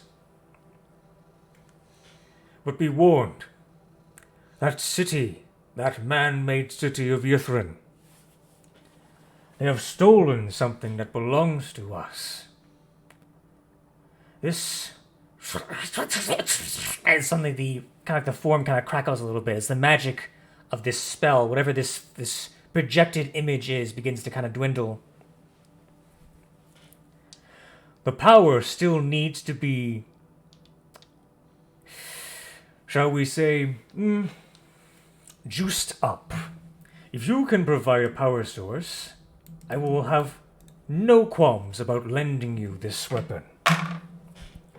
But be careful not to overload. And then there's silence. Can I see a projector for this thing at all, or like any sort of source for it? The source appears to be a 5-foot diameter stone dais that appears to be like in this corner over here. And it kind of fizzles with that same kind of greenish, yellowish glowing energy, very similar to the ones that were outside. See. Anything I can maybe see that's wrong with it? Sure, go ahead and roll me an Arcana check. Arcanum, with emboldening bond, because the era of everything being emboldened is upon us. 24. Finally. 24. It appears to just simply be age. Age, and not only the fact that the runes that are kind of holding the enchantment in place are fading, but it also appears to be whatever power source was invested in this structure appears to be fading as well. The fact that, however, that there appears to be any power at all, any magical energy at all, is fascinating, but it appears to be dwindling, and that is what's causing the shortage, as it were. Would it be possible to fuel it somehow?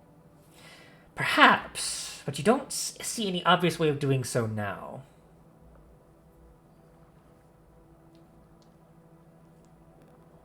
I see. Okay, I'll relay that information, I guess. Well, it sounds like there's something in that place we're going that's giantish, which is good for us. But we gotta be careful with it. I have a spell I'm wanting to use that might help us when we get to that. But I'll need some materials before I can use it. It's called Legend Blower. Hopefully it'll give us instructions on how to use something like that. As for your current sort of area-wise, you see up above you and to your sides there appears to be ladders for medium-sized creatures heading up these directions. There appears to be blue, soft, slowly blinking magical lights that blink softly with a blue light.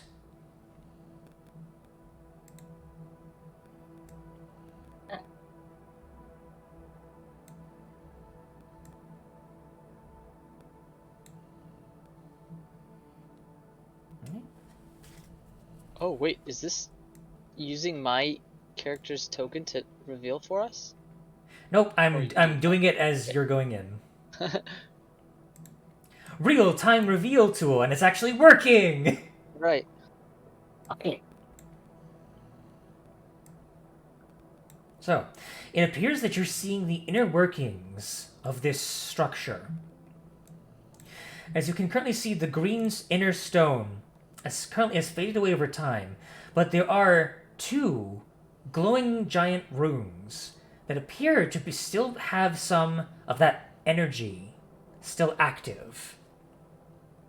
Currently, one appears to be. They seem to be on the wall specifically. So to your, even though you can only see one, there is one that's on this wall, and then one on the opposite wall. So there's technically two, one here, and then one on the opposite wall here, and then the same for up here as well. And there appears to be one medium-sized, like one tunnel for a medium-sized creature going this way, and then some going this way. There appear to be ladders and little handles for medium-sized creatures to crawl around, possibly servants or knowing giants like slaves, going for the inner workings for maintenance, perhaps. There's also tunnels going down this way as well. And up here and down there.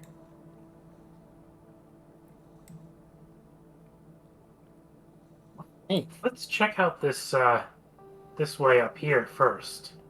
Yeah. I mean, blub blub blub blub blub blub. You're the expert, Blub.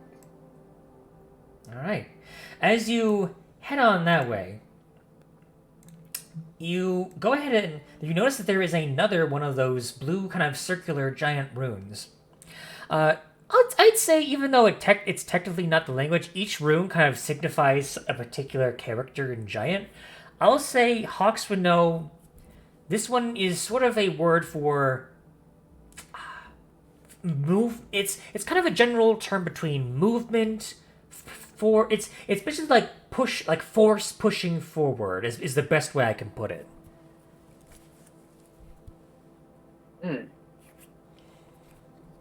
If I peer around the corner down this hallway, what do I see?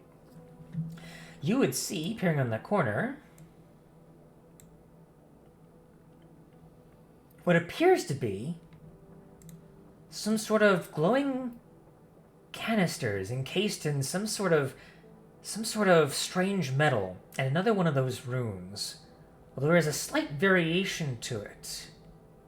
Does it look like that room is accessible through this hallway?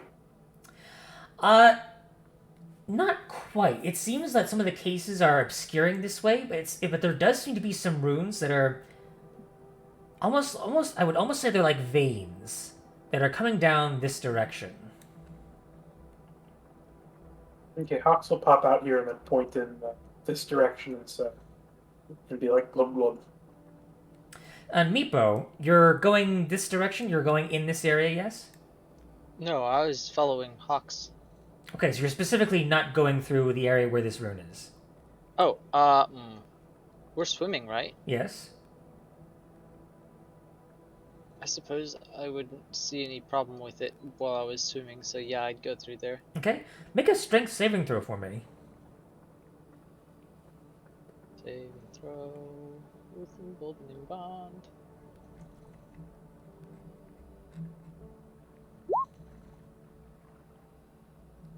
Well, 12.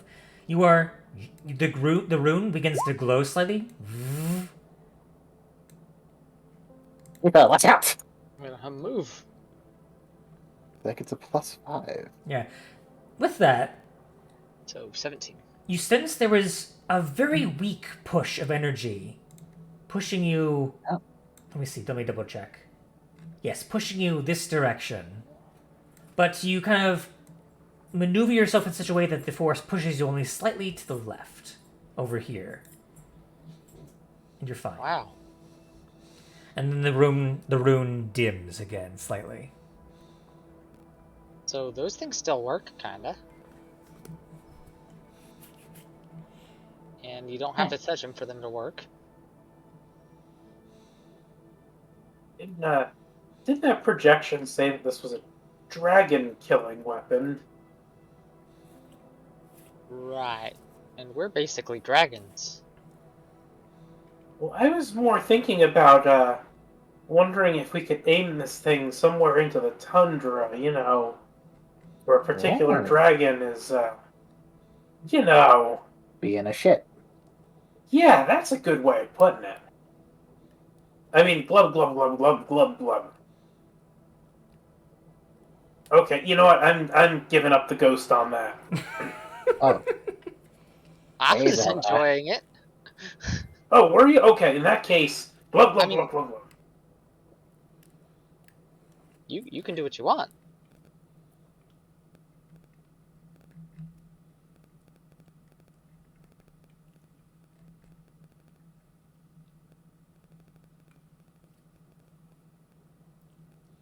Uh, do we want to keep going this way then? Seem to want to push me this way. Hold on. No, the reveal tool is working. Why is it not working now? Dang it. Oh my. Okay, you know what? Reveal tool's going away. Polygon is now the new queen. As it should always be. There we go. So you're heading up. You're heading to this direction, correct? For now. Alrighty. You begin to peek around that corner. So I will reveal what you see from that angle. You'll notice a couple things. One, the first. Hold on. The first thing that you notice is that there appears to be some sort of grating system, like two slabs of metal that act as almost like a doorway. But given the kind of orientation of what the structure's supposed to be, you imagine, it's more like a it's more vertical or more horizontal than you would expect a doorway to be. Like for the direction that it is now, it looks like you could open it. You would be able to open it like a door. Were it not, for it appears to be a skeleton that is dressed and armored up in what appears to be giant made armor. This individual stands, or would have probably stood at around maybe 8 or so feet tall. But they have long since clearly passed away. It appears that they may have been crushed by the force of these two metal slabs, like pressing into each other. And the individual appears to be stuck in this location. Maybe that was a trap. Yeah, to the south, you see the other side of that rubble pile. And you can get a better understanding of why it's actually stuck. On this side, there are several what appears to be growths of some kind, little tubular growths that appear to be woven into the stone in the cracks. And what's more, there appears to be a tiny glowing green emerald that is clustered inside the stone.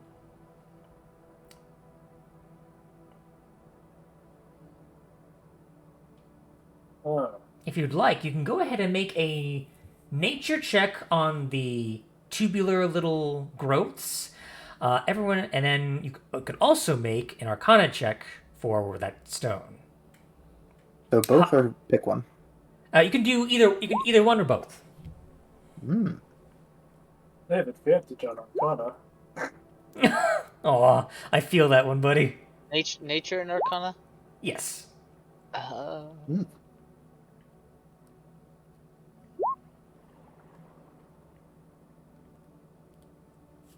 a D4.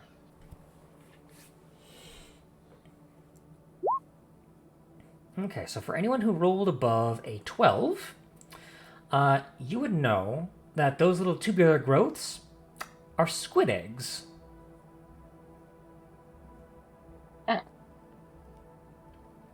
But they're bigger than regular squid eggs.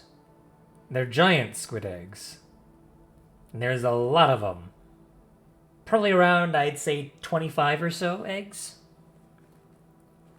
And you can actually, it's a bit difficult from this distance, but you can just make out the tiny little, because they are transparent, you can see the juvenile forms of the squids just kind of starting to barely take shape in the eggs. And for the Arcana check, let me see here. Only one who didn't pass was Hux. Skanuk, with a 14. Don't worry about Hawks, there's you probably can't from this distance. You probably wouldn't know. Not from this distance.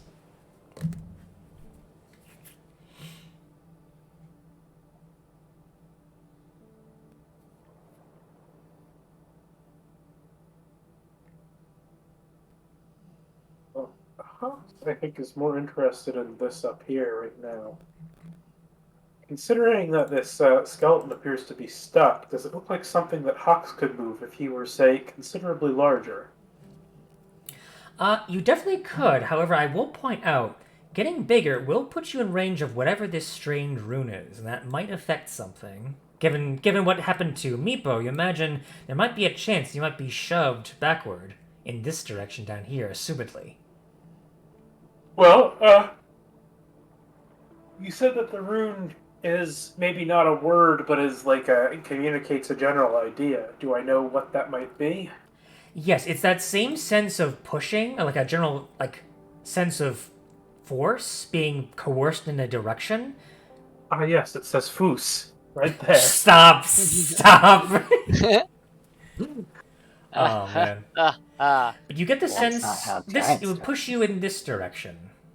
That doesn't sound giantish. Okay, well, I could try the door at my current, size and Sounds stuff, like draconic. and just not do it with advantage. All right, go ahead and roll me just a general strength check.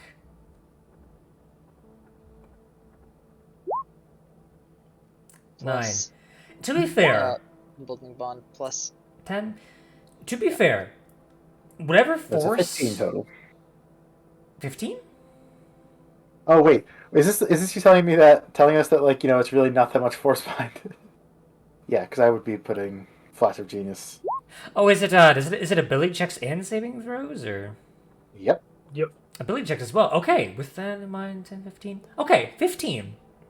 So I will take Skanuk's advice to use something for leverage to pry it open. Okay. With that, you manage to dislodge the skeleton from the two iron flaps, and they kind of there's a bit of a rush of water as they both close back, and leaving the armored individual free, and nothing impeding the doors. What's the body got on it? Go ahead and roll me an investigation check. I suppose I'd help. Is that loot dice now? If you're helping, I still don't do that much better. Okay. Well, the obvious thing is that it appears to have some sort of shield. The shield is quite large. It kind of came apart with it on the opposite side when you pulled it through. That might have been what was causing it to kind of jam open slightly. Besides the body itself. But the shield is very finely made, and it is clearly giant made too. It is the general shape of it.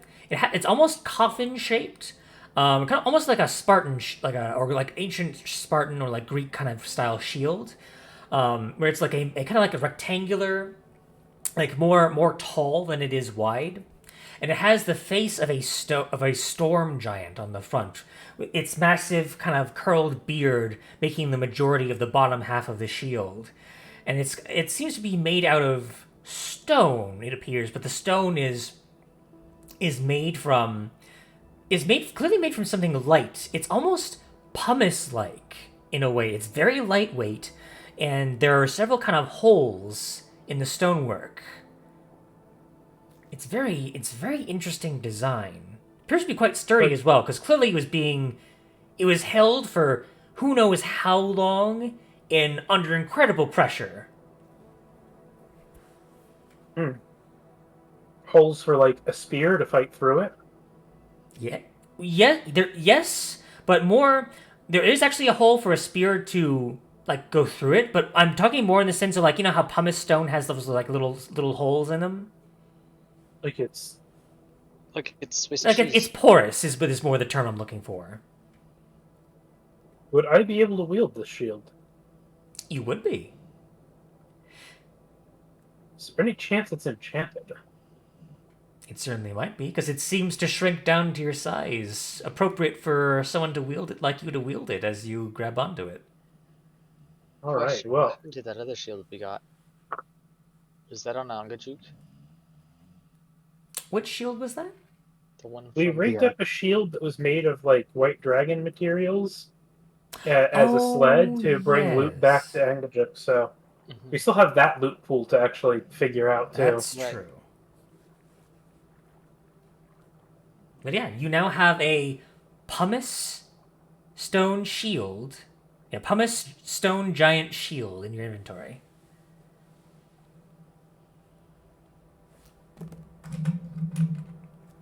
Excellent. But I am not going to attune to it right away, but I will once we're back on the whale. Fair You're enough. all fine with me taking this, right? I don't yeah. have any objections.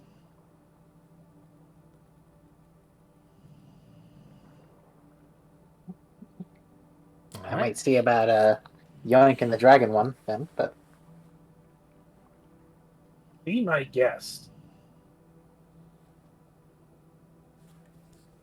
And then I guess you said the door is now like not jammed, so I could enter this area. You could attempt to, as you try and push open the doors, it does seem like there is some force. It seems like the doors are meant to open from the other side, but it doesn't take too much leverage now that the kind of like the obstruction has been removed for you to pull the doors your direction and enter that way. So you enter that room. What do we have in here? So there are quite a few somethings in here.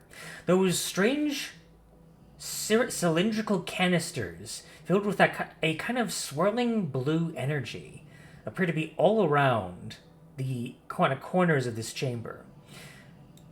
If I could compare it to, oh, I don't know, something from the real world that maybe Hawks wouldn't know, I would compare it to, say, you know how a minigun has that long belt of bullets? Imagine that, but giant-sized. Interesting. These might be the munitions for the weapon? That's what it seems like.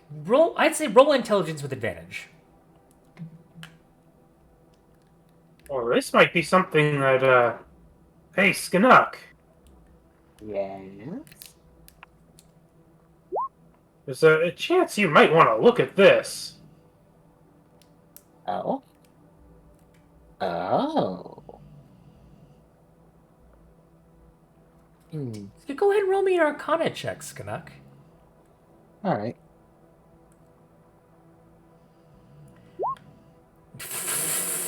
29. So, okay, I will ask a couple questions for you here. What items do you have on you that you'd like to experiment with this canister? Because you might be able to have some ideas. Let's see. I have thieves' tools on me. I've also got some crossbow bolts, a crowbar. What do you mean by as in like experiment on? You have a Precisely. thought. You have a thought that Hux, I believe, gave you at one point recently. You think back. If this is in fact a weapon for dragons, you kind of think back to the the dragon scale shield that's on the whale.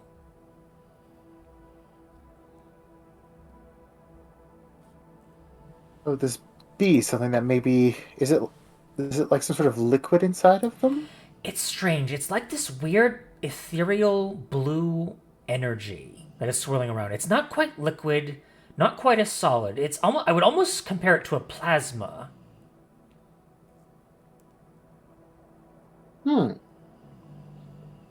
Are we looking at vats of Dragon's Bane? Oh, you have to That's test kind it of out what to I'm find out. suspecting. Yeah, I'm gonna Dragon try Slayer and juice.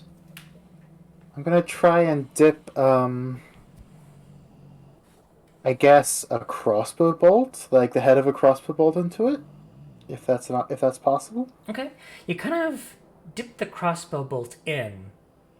You do try and be careful as you do so, but it seems that whatever is in here is slightly conductive because it seems to jolt from the crossbow bolt to your arm.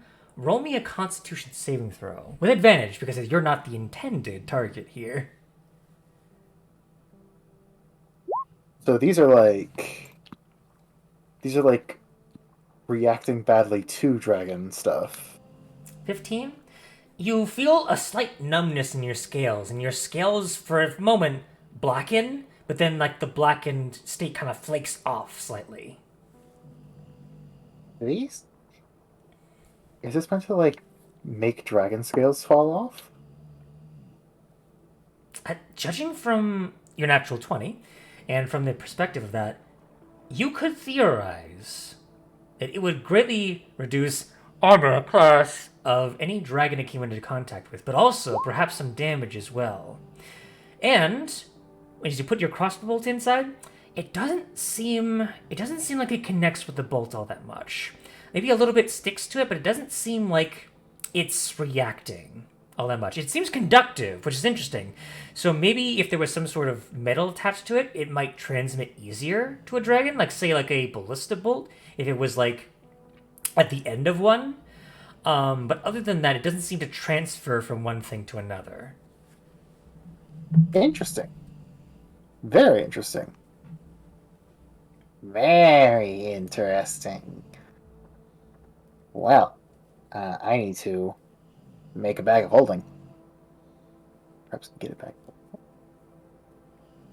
Because we're gonna take all this with us. This is the good shit.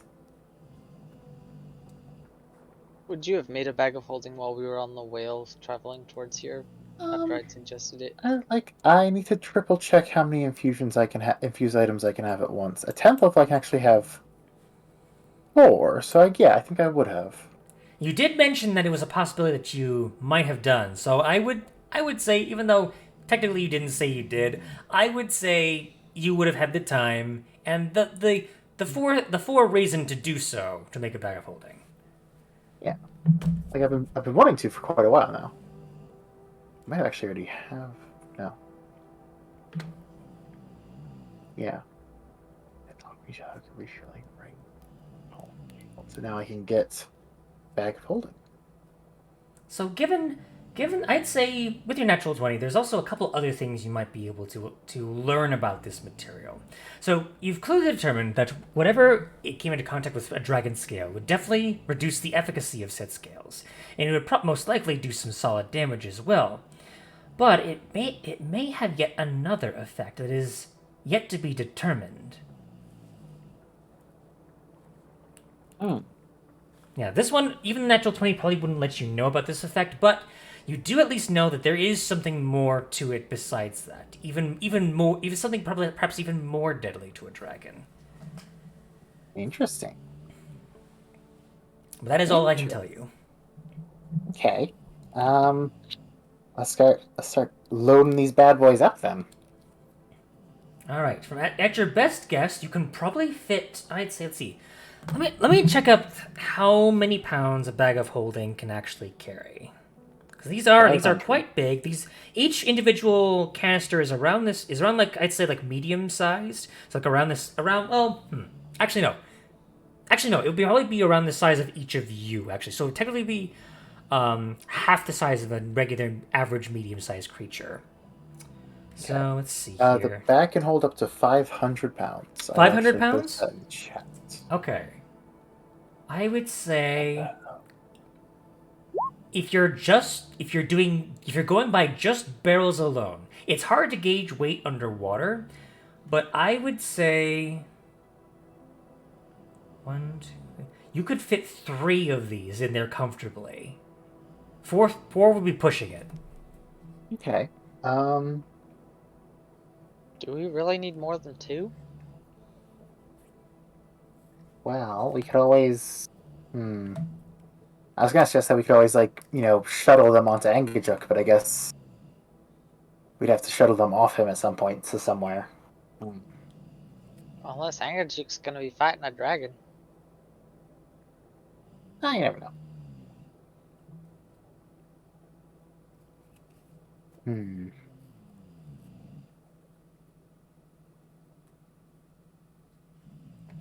As you all are having this conversation, Scales, your passive perception is 13, correct? Yes. All right.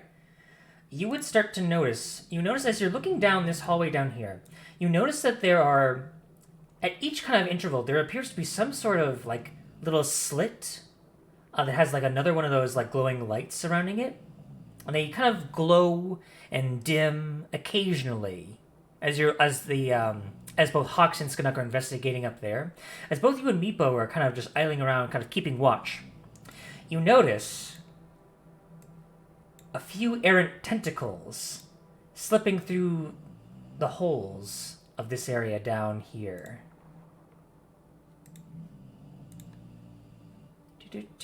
One moment.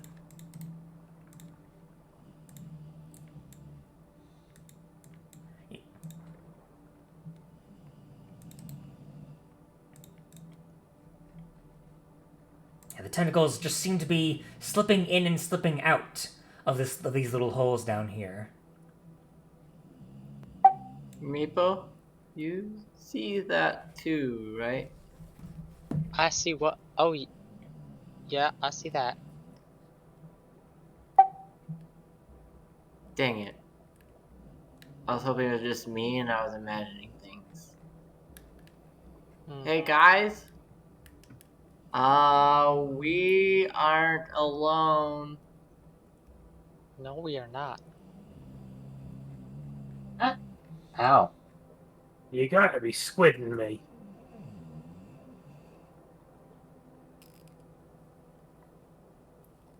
I can assure you I'm not.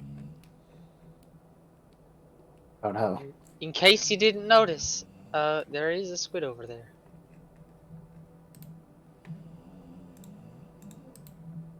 Well, that's unfortunate. You suddenly see more tentacles begin to come from the other end. That's very unfortunate. It seems the tentacles can't seem to reach over this way, but they do reach nonetheless. Hmm. That's unfortunate. Looks like this is my grave, guys. I think we can fight two squids when we fought a rock and a and a, and a goddess. I don't know. The abyss holds some pretty scary stuff down there. Yeah, wasn't there just like another path we could like take over that way if we didn't feel like? Well, I guess if we fought the squids, we'd have lunch for Angajuk, right? Yeah. Maybe we could have some too. My. Never had it.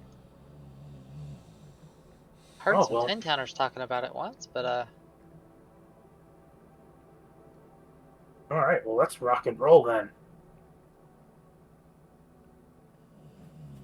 Got to is that a avoid stone this. giant saying?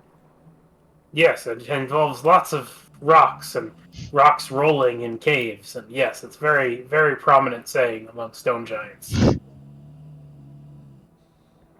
Gotta avoid this rune here, though. We just sneak around here real quick. Okay, I'm ready to fight a squid.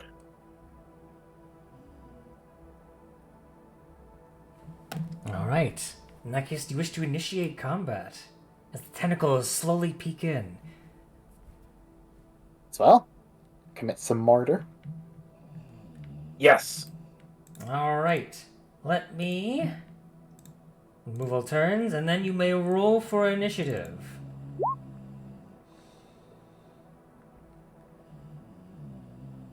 Click token. Character sheet. Initiative. Normal.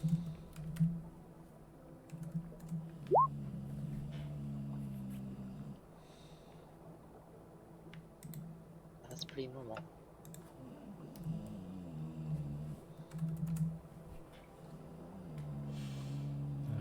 Meatballs, Canuck. Just gotta get scales in there.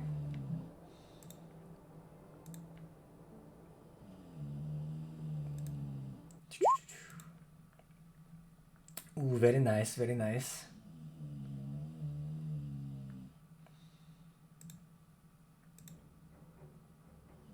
Hang on.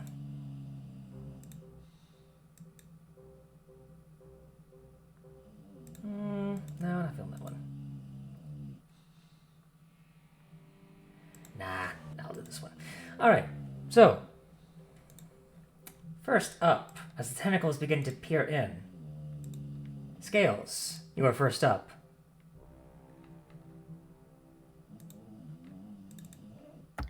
Well, here goes nothing.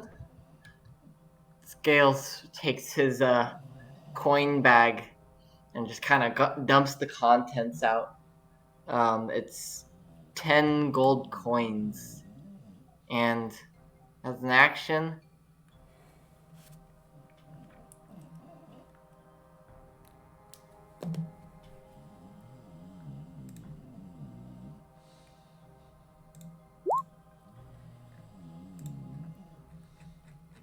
Oh dear. Oh me, oh my. Okay. Let's see. Can I get a token that actually accurately represents this? That's gonna be difficult. Okay. Wait. Oh, it's awful. It's awful. But It's cheese. I know it's cheese, but it's look.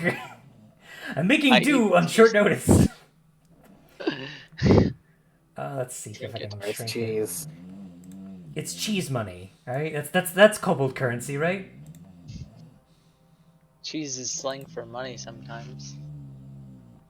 I don't know true. if it's kobold slang, but Excuse my dog snoring in the background. He's being a good boy. I thought that was the squids attacking.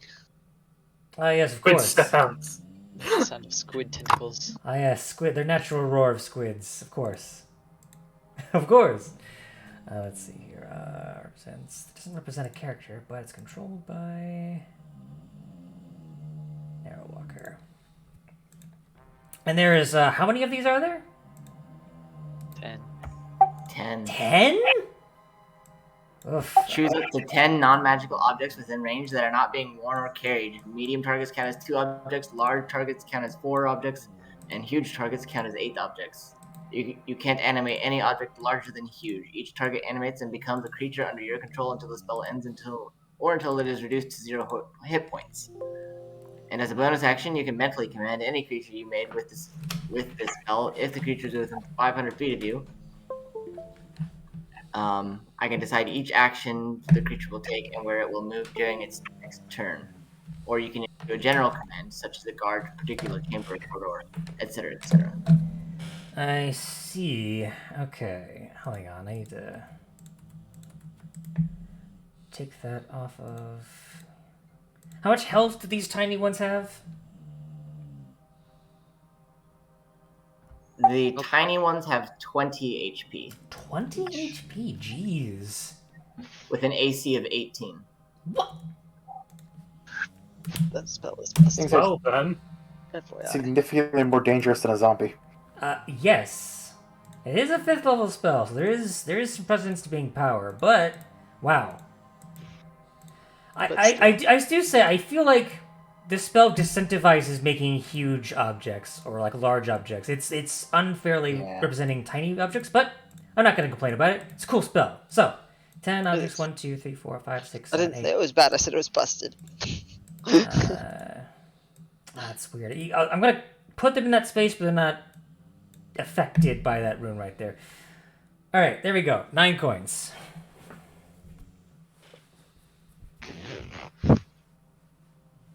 Well, 10 coins. Oh, sorry, 10. I don't know. Why did I say 9? Sorry, 10 coins. Sorry. 1, 2, 3, 4. Playing Gia on the brain. So, Alright, there you go, 10 coins. Is there anything you want to do as your bonus action? 10 times.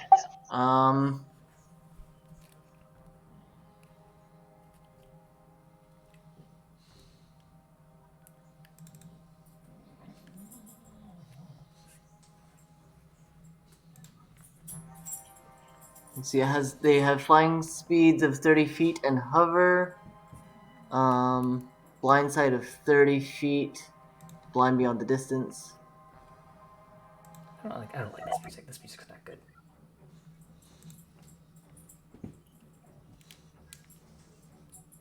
Okay. So I'm going to bonus action command all 10 of them to make attacks on the first squid here. Okay, so you cannot actually attack the squid directly. The tentacles are merely kind of an extension of itself, so you'll be attacking the tentacles.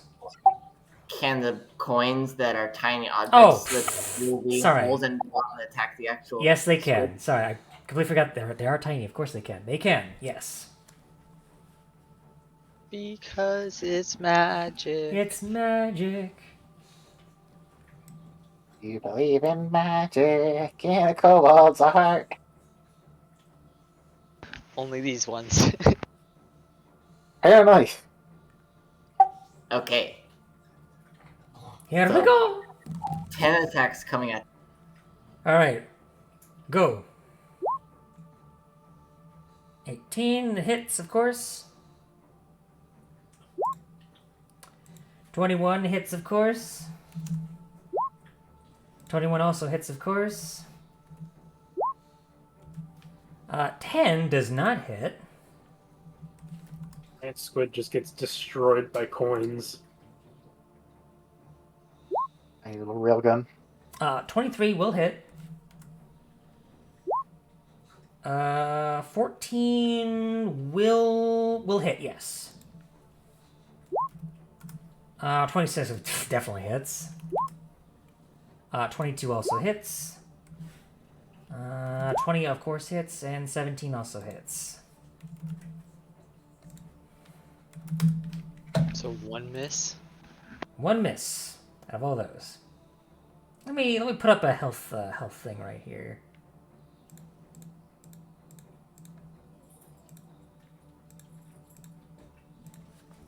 You have very badly hurt the giant squid. In fact, you'd almost say it was bloodied from the inky substance that is kind of drifting out in the water now. But the tentacles persist. 58 points of damage. Yep. That ends my turn. All right, Skanuk, it is your turn. All right. If I come up closer to this wall, is there a way I can look out and see them? There is a little slit that is kind of periodically, every 5 feet or so. I don't know, every 10 feet or so. But you would be able to from where you are right now. No, you would have to move up to here. See. That would put you, of course, if you were going to move that way, you would have to either move this way, which would put you in the range of the rune, or you would have to go around. Go around a bit then. Okay. I think that actually might be the end of my movement speed because we're underwater. Oh yes, of course. Does water breathing not change your movement speed? No, it does not. Oh. Okay, so I guess in that case, I'll just because I can only see the tentacles, right? Correct. From your current juncture. Okay, I guess I will just hold action to see if they become visible. And in that case, I will shoot them.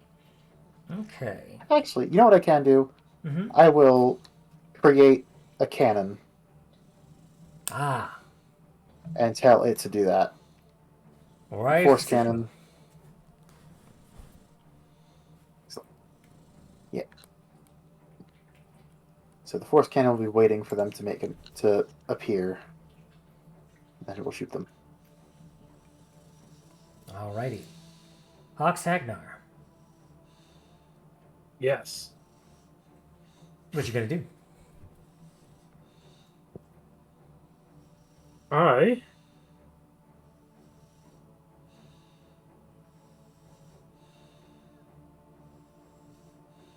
going to move here Okay. and I'm going to do the bubbliest underwater draconic roar you've ever heard. Very intimidating. Yes, so scary. And I'm going to take my axe and bop at some of these tentacles a little bit. Okay. You may go ahead and do so. I'll have advantage from the roar. Actually, you know what? I will use my... No, I'll use the battle axe. Bop! Okay. You managed to slash one of the tentacles, and let me double check and see how much health each tentacle has. Let's see. Okay, you slash at one of the tentacles, and it nearly comes completely off, but it is still dangling by a little bit of flesh. Bop! Wow. This time you carve again, and this time it comes completely off. You have destroyed one of the squid's 10 tentacles. You see? Look, there we go. Calamari. Fresh and ready to cook.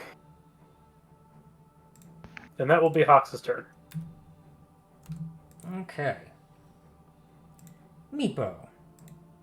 So first I'm going to refresh Emboldening Bond, which I think it's been more than the time for the original one, so a second one here. And then I'm going to use Devotee of Eldath to cast Sanctuary on myself without using a spell slot. Okay. Excellent. And I will move slightly closer to Hawks to keep him within range of Emboldening Bond. Oakley dokley. Yeah, that's my turn. Okay. It is now the turns of the giant squids. This one, down here. Let's see. This giant squid is going to swim above and beyond over here. Let me double check their swim speed before I do that. What did I put their swim speed as? Okay.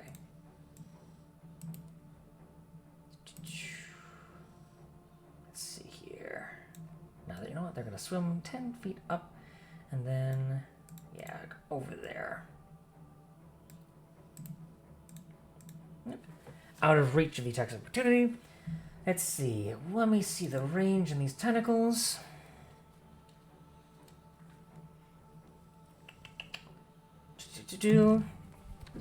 Alright, so 4 tentacles are going to reel on in. Let's see. Everyone within reach. So it's got to make a wisdom saving throw against Meepo for the sanctuary. And its wisdom save is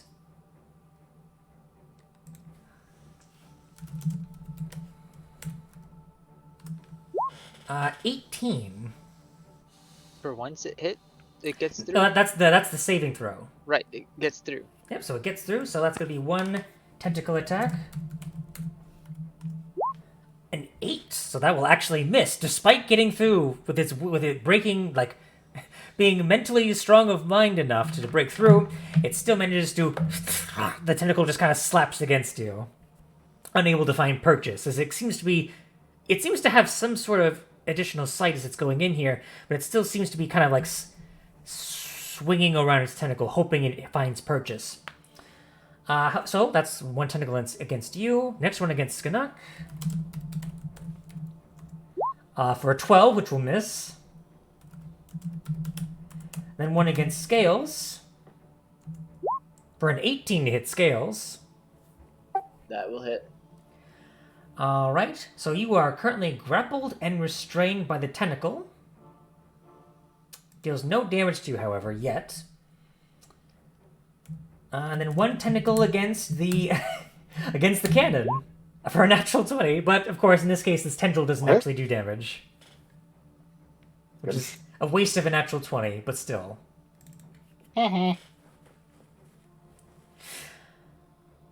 So the sad news is that it will now reel those it grappled. The good news, however, is that it does put you in range of the rune. So I need a strength save from both Scales and the cannon if it's able to make saves. Can I opt to not succeed? You can if you want. Because it's just gonna shunt me in a direction, right? Right, there may be something else involved in that, but that is the gist of what you know, from basic knowledge. That is what I'm going off of, and I'm going to play off of that. All right, sure, okay. You willingly failed to save, and for the cannon, I guess I'll just have it make the save. It's just a flat 20. It fails. Alright. Probably. It's roll 5. so as it grapples both of you and leans in, you can see part of its beak starts to try and squeeze through those slits and tries to make a bite, which it then reveals itself. Even though it does have some cover, the cannon can now make an attack. Excellent. And it will have standard because it's next to someone. I mean, the thing is next to someone, even though it's next to it, so. Mm-hmm. 18 to hit. 18 will hit. Pushing it 5 feet away and dealing 15 force damage. Oh, that arcane firearm damage. I so wish that applied.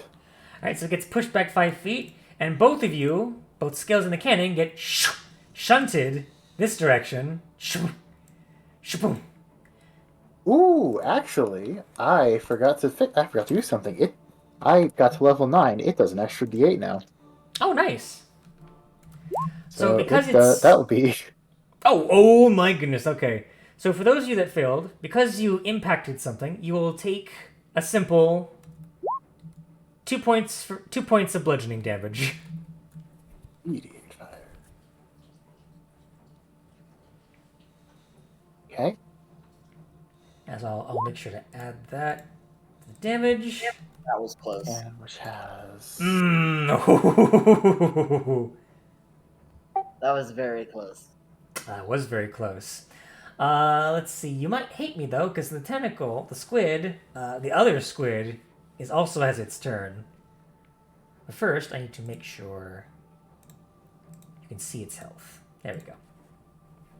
So the other squid will make 4 tentacle attacks. Let's see here. First, let's see.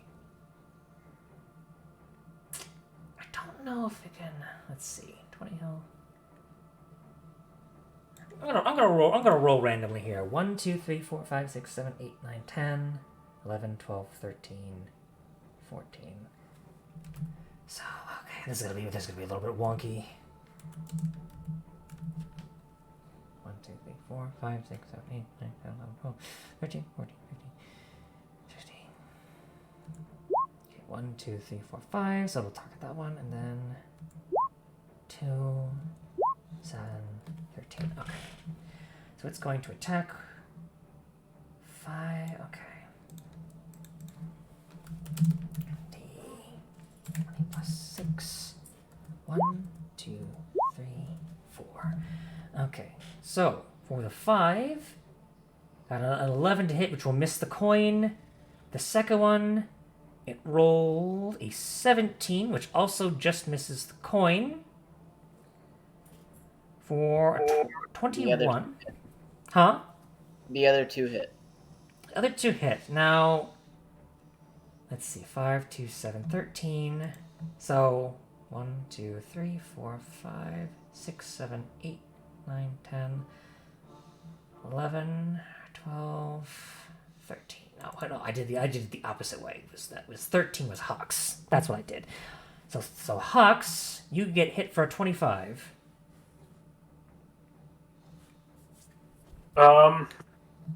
Do I get hit for 25, or does he hit his buddy for 25? It's hard to say.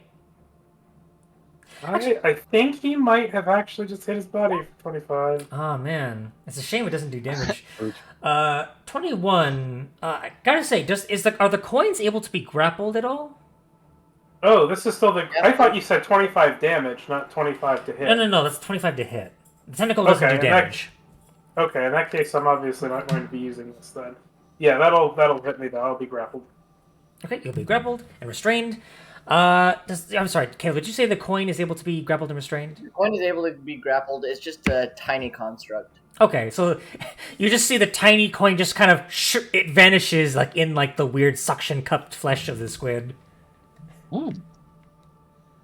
And then, yeah, let's see. Because I base these off of a certain creature, they make the real, but there's no point, and then it makes the bite. So, Hawks, you're gonna get bit, or attempted to be bit. Okay, this is what I'm saving the cloud rune for. Indeed. And because you're restrained, although you have extra AC, you're gonna have a +2 to your AC. Okay.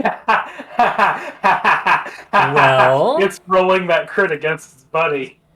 sure is. There we go. Yep. Sweet justice. Oh, it feels good. So let's see, that's gonna be Feels good to be gangsta. 42 points of piercing damage.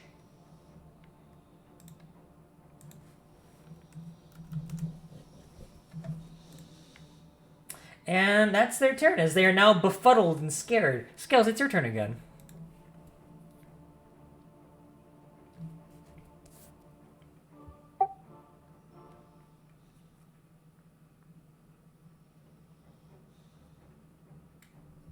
I am going to take the dodge action. Okay. And then bonus action command all of the coins to slaughter the first squid on the bottom. Oof. Alright, so go ahead and make those attacks. One with disadvantage, because it's restrained. As it tries to... You see the tentacle just kind of like make slight bumps occasionally against the flesh. It's like boom, boom, boom. All right, 5 damage. Because the 23 definitely hits.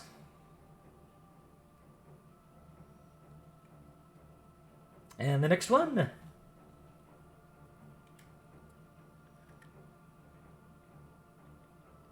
Sorry, I had to relocate. No problem.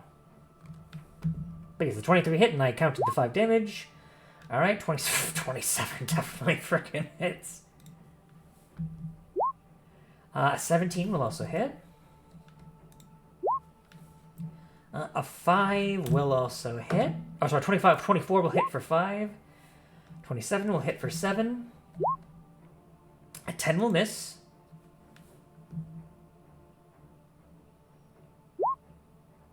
A 24 will hit for 5, and make sure to do one of these with disadvantage.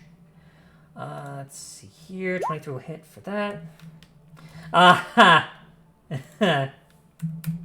Alright, yeah. It was bound to happen eventually. 17 still hits for 7.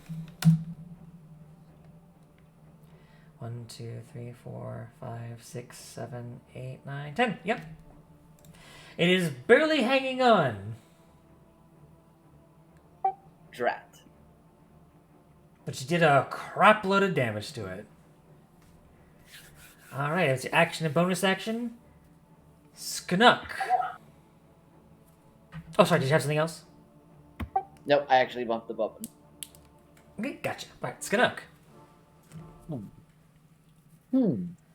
Well, can I see them now to fire on them or no? Because they kind of like backed out, you do still technically see this one's mouth currently trying to bite into Hawks. It does have like +5 AC to like 3/4 cover. This one, however, is out of sight. Interesting.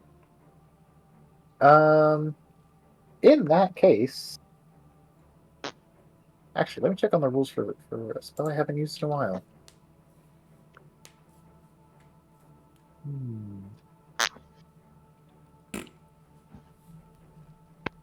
Doesn't say it goes around corners. If it says it doesn't go around corners, it most likely doesn't. Damn.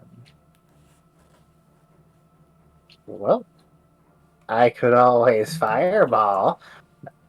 Um, yeah, I'll just take a shot at the one where I can see its mouth. I know that, it's being handled really, but I can't see anything else. Don't want to get into range with it. True, you do get advantage, although it does get increased AC from cover.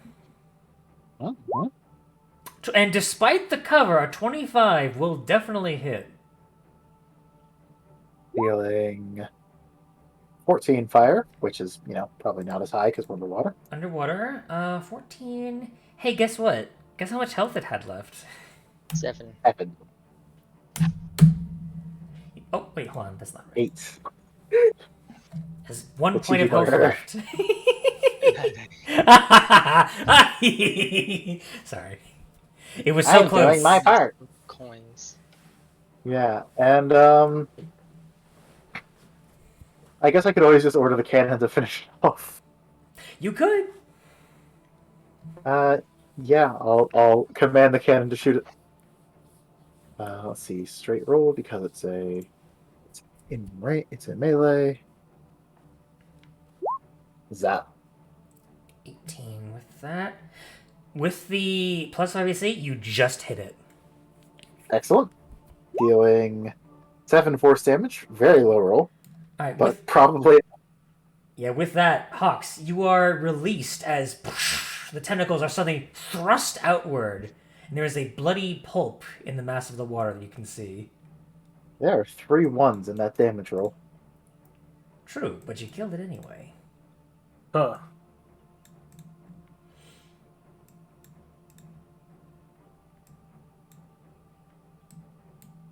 All right, is that your turn?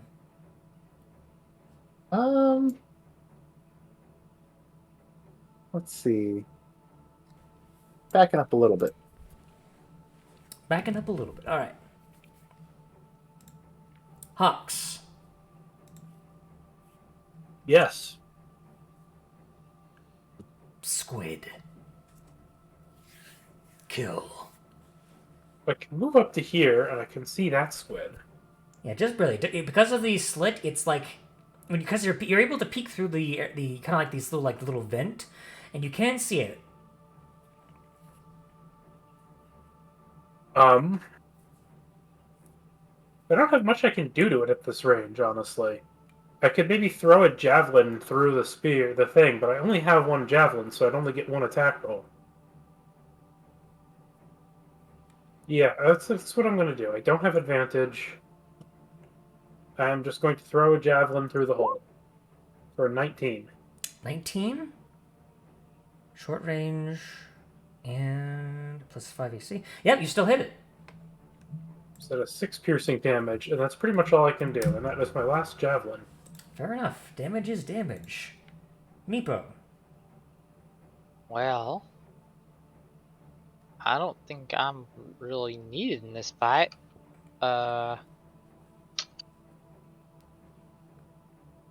Anybody hurt? Good. It is.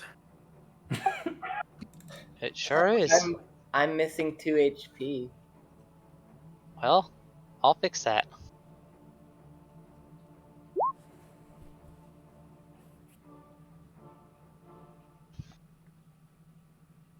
My spellcasting modifier fixes that, so I don't even need to roll. I'll heal scale spec to full.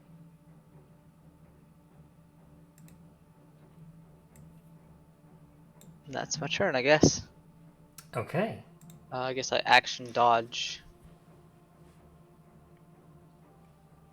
Fair enough, fair enough. So the squid's turn. You feel the tentacles begin to... oh wait, the tentacles weren't in there anymore because they got pushed away. You will see the squid extend and then condense the tentacles, and a cloud of ink begins to fill the space. And it will take the dash action to escape. However, if I'm correct, your coins have blind sight, do they not? Yes, they do. Then you get attacks of opportunity from 5 of your coins.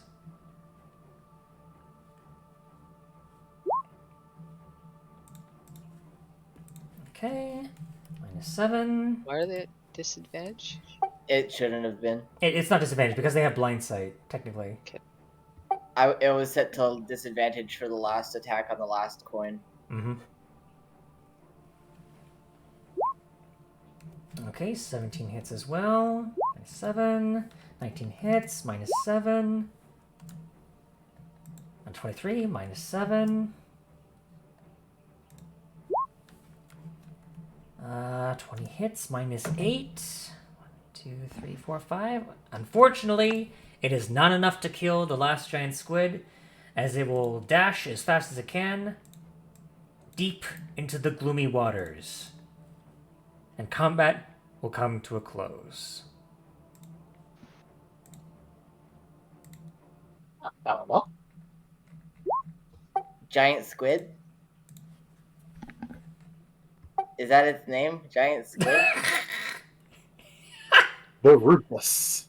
An animal does not have a name, so I'm I'm gonna say no.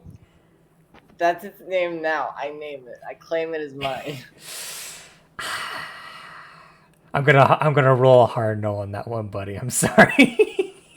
Squidly. I do not cast that spell anyway. I know. It was for a joke. I appreciate the effort. I like the joke. And I Pied Piper style the coins back into my coin purse. Ooh, that's a nice image.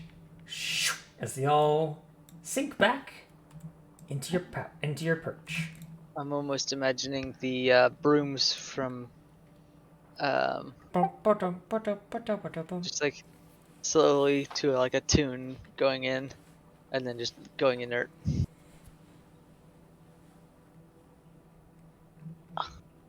Well, we Yeah. can take this tentacle and eat that ourselves, and then the rest of it can be for Angajuk, I guess.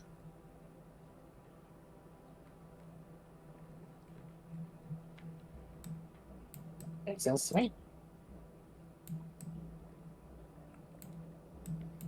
I'm gonna tell what's the druid's name again? Rhiannoch. Renoch. I'm gonna tell Renoch what's up. All right. What do you tell her?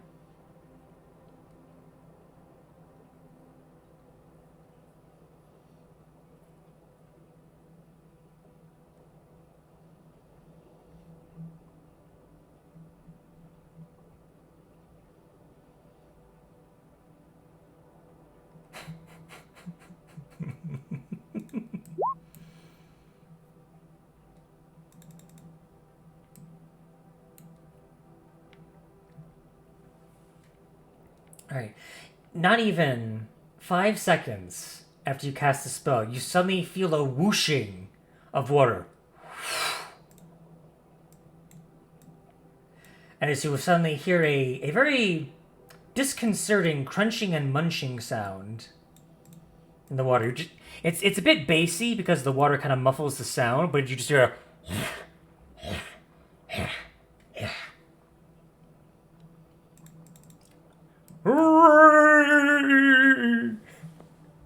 But we have a tentacle on this side that Hawk's chopped off. So do. I'm going to add that into my inventory so we can cook it later. Yeah, you got a giant squid tentacle. Alright, you'll see Rhiannoch swim inside, and she will kind of give you a little salute. She will swim this way. And you'll see her kind of inspecting all the eggs. And you'll see her kind of like wave her arms, and you'll see several tiny little quippers appear around her person. And all the little quippers start to pinch the little nubules, and they will kind of take them off, and they will begin scurrying and swimming them out of the structure. And she'll give you a thumbs up. I return the thumbs up. And she will swim back out of the ruin.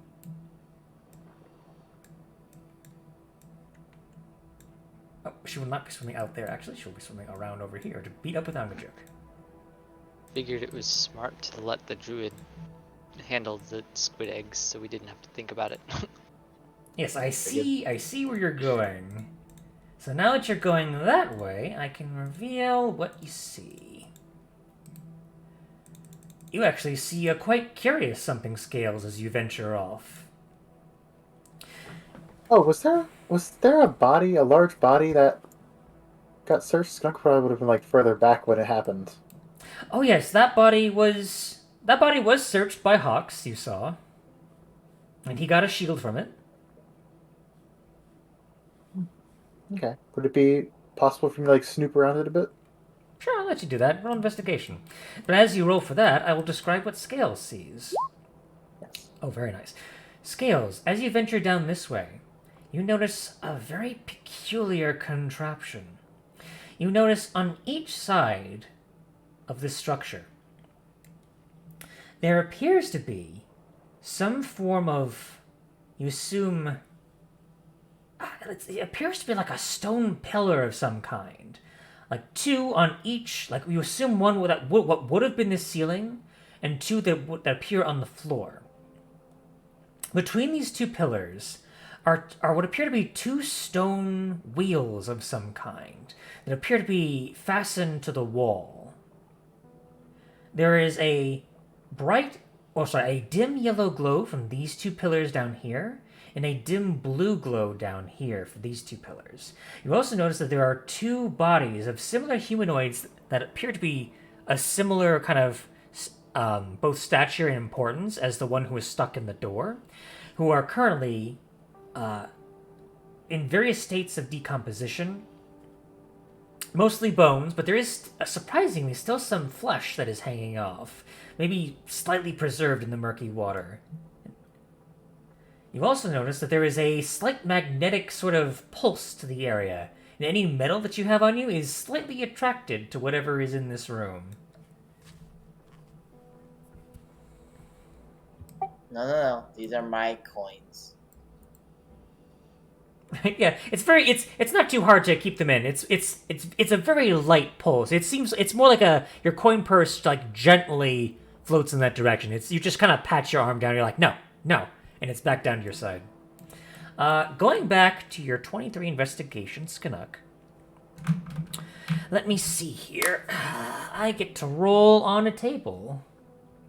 So give me a moment. Let's see here.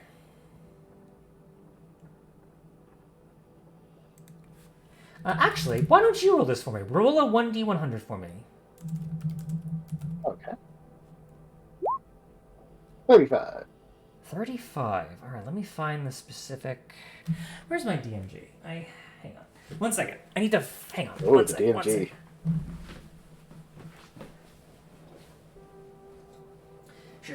Should have had the darn thing at my side, because I knew you probably would have ventured into this ruin. There we go. Alright, finding the page I'm looking for. Where on earth could you be? I'll find you and then I'll give my players some cool new toys. Where on earth is that? Hang on. There. Oh, here you are. Okay, so the general rarity. You guys are level 10, so I want the rarity to be.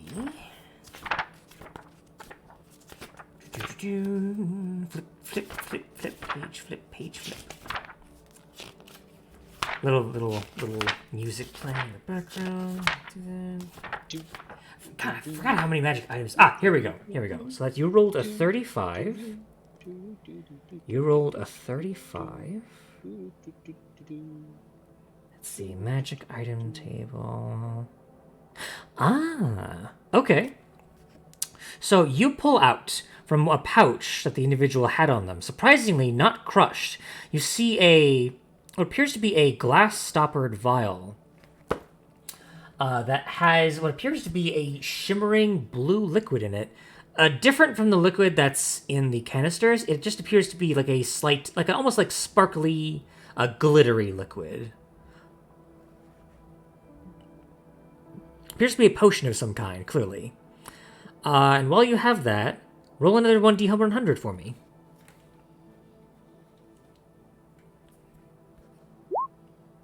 49. 49. Interesting. Okay. 49. Ooh. Okay, hold on. All right. I gotta. Hang on.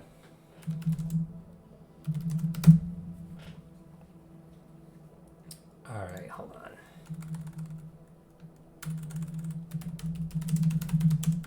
Because this is something that could be very cool. Okay, 6. I have to look through a list. Let's see, what would make sense for the area? That would make sense, but...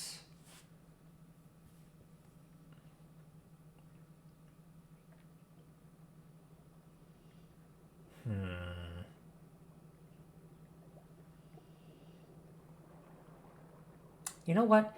I'll use this one. You find what appears to be a tablet made of stone. As you look at it, go ahead and make an Arcana check for me. Yeah. 14. 14? You don't know the spell on it, but it is clearly a substitute for a spell scroll. And it is a very high level. You would assume, in mechanics, 6th level. Ooh. That's something I would never be able to get. Well, So- you could possibly cast if you made an ability check. But Yeah, I mean, like, under normal rules, I don't think artificers ever get that. So, like, scrolls let you break that, obviously, but the normal, because we're half casters, the normal progression goes up to 5. Is what I mean, yeah. Also, Power overwhelming. Indeed. So, that's what you find. Very interesting.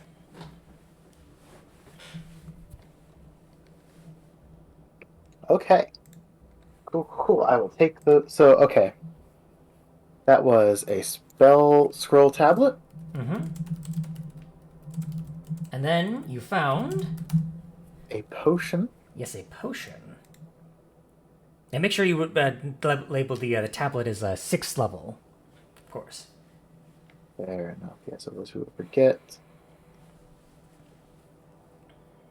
6th level, an unknown potion, and there was a... Was there something else? No, that was it. That was all you found. The shield was the other one that was already found. Right. Can I test the potion? You can. It's a bit wonky because you're underwater, so it's almost like you're trying to like suck an egg underwater. It's like you're trying to like finagle it. But you taste it. It is a potion of speed. When you drink this potion, you gain the effect of the haste spell for 1 minute with no concentration. Ooh, that is very unpleasant to have on a spellcaster. Or on Hawks. Or on Hawks, yeah. But yes. What fun we will have. Oh yes, it will be much fun. Just imagine how fast Meepo could go. Zoom.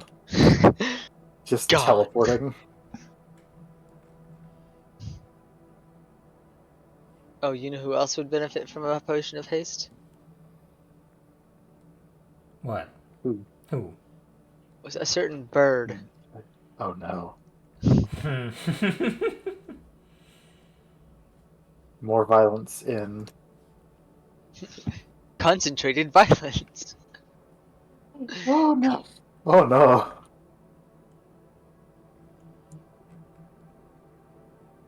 Well, I think we've discovered our plan for Evatrix.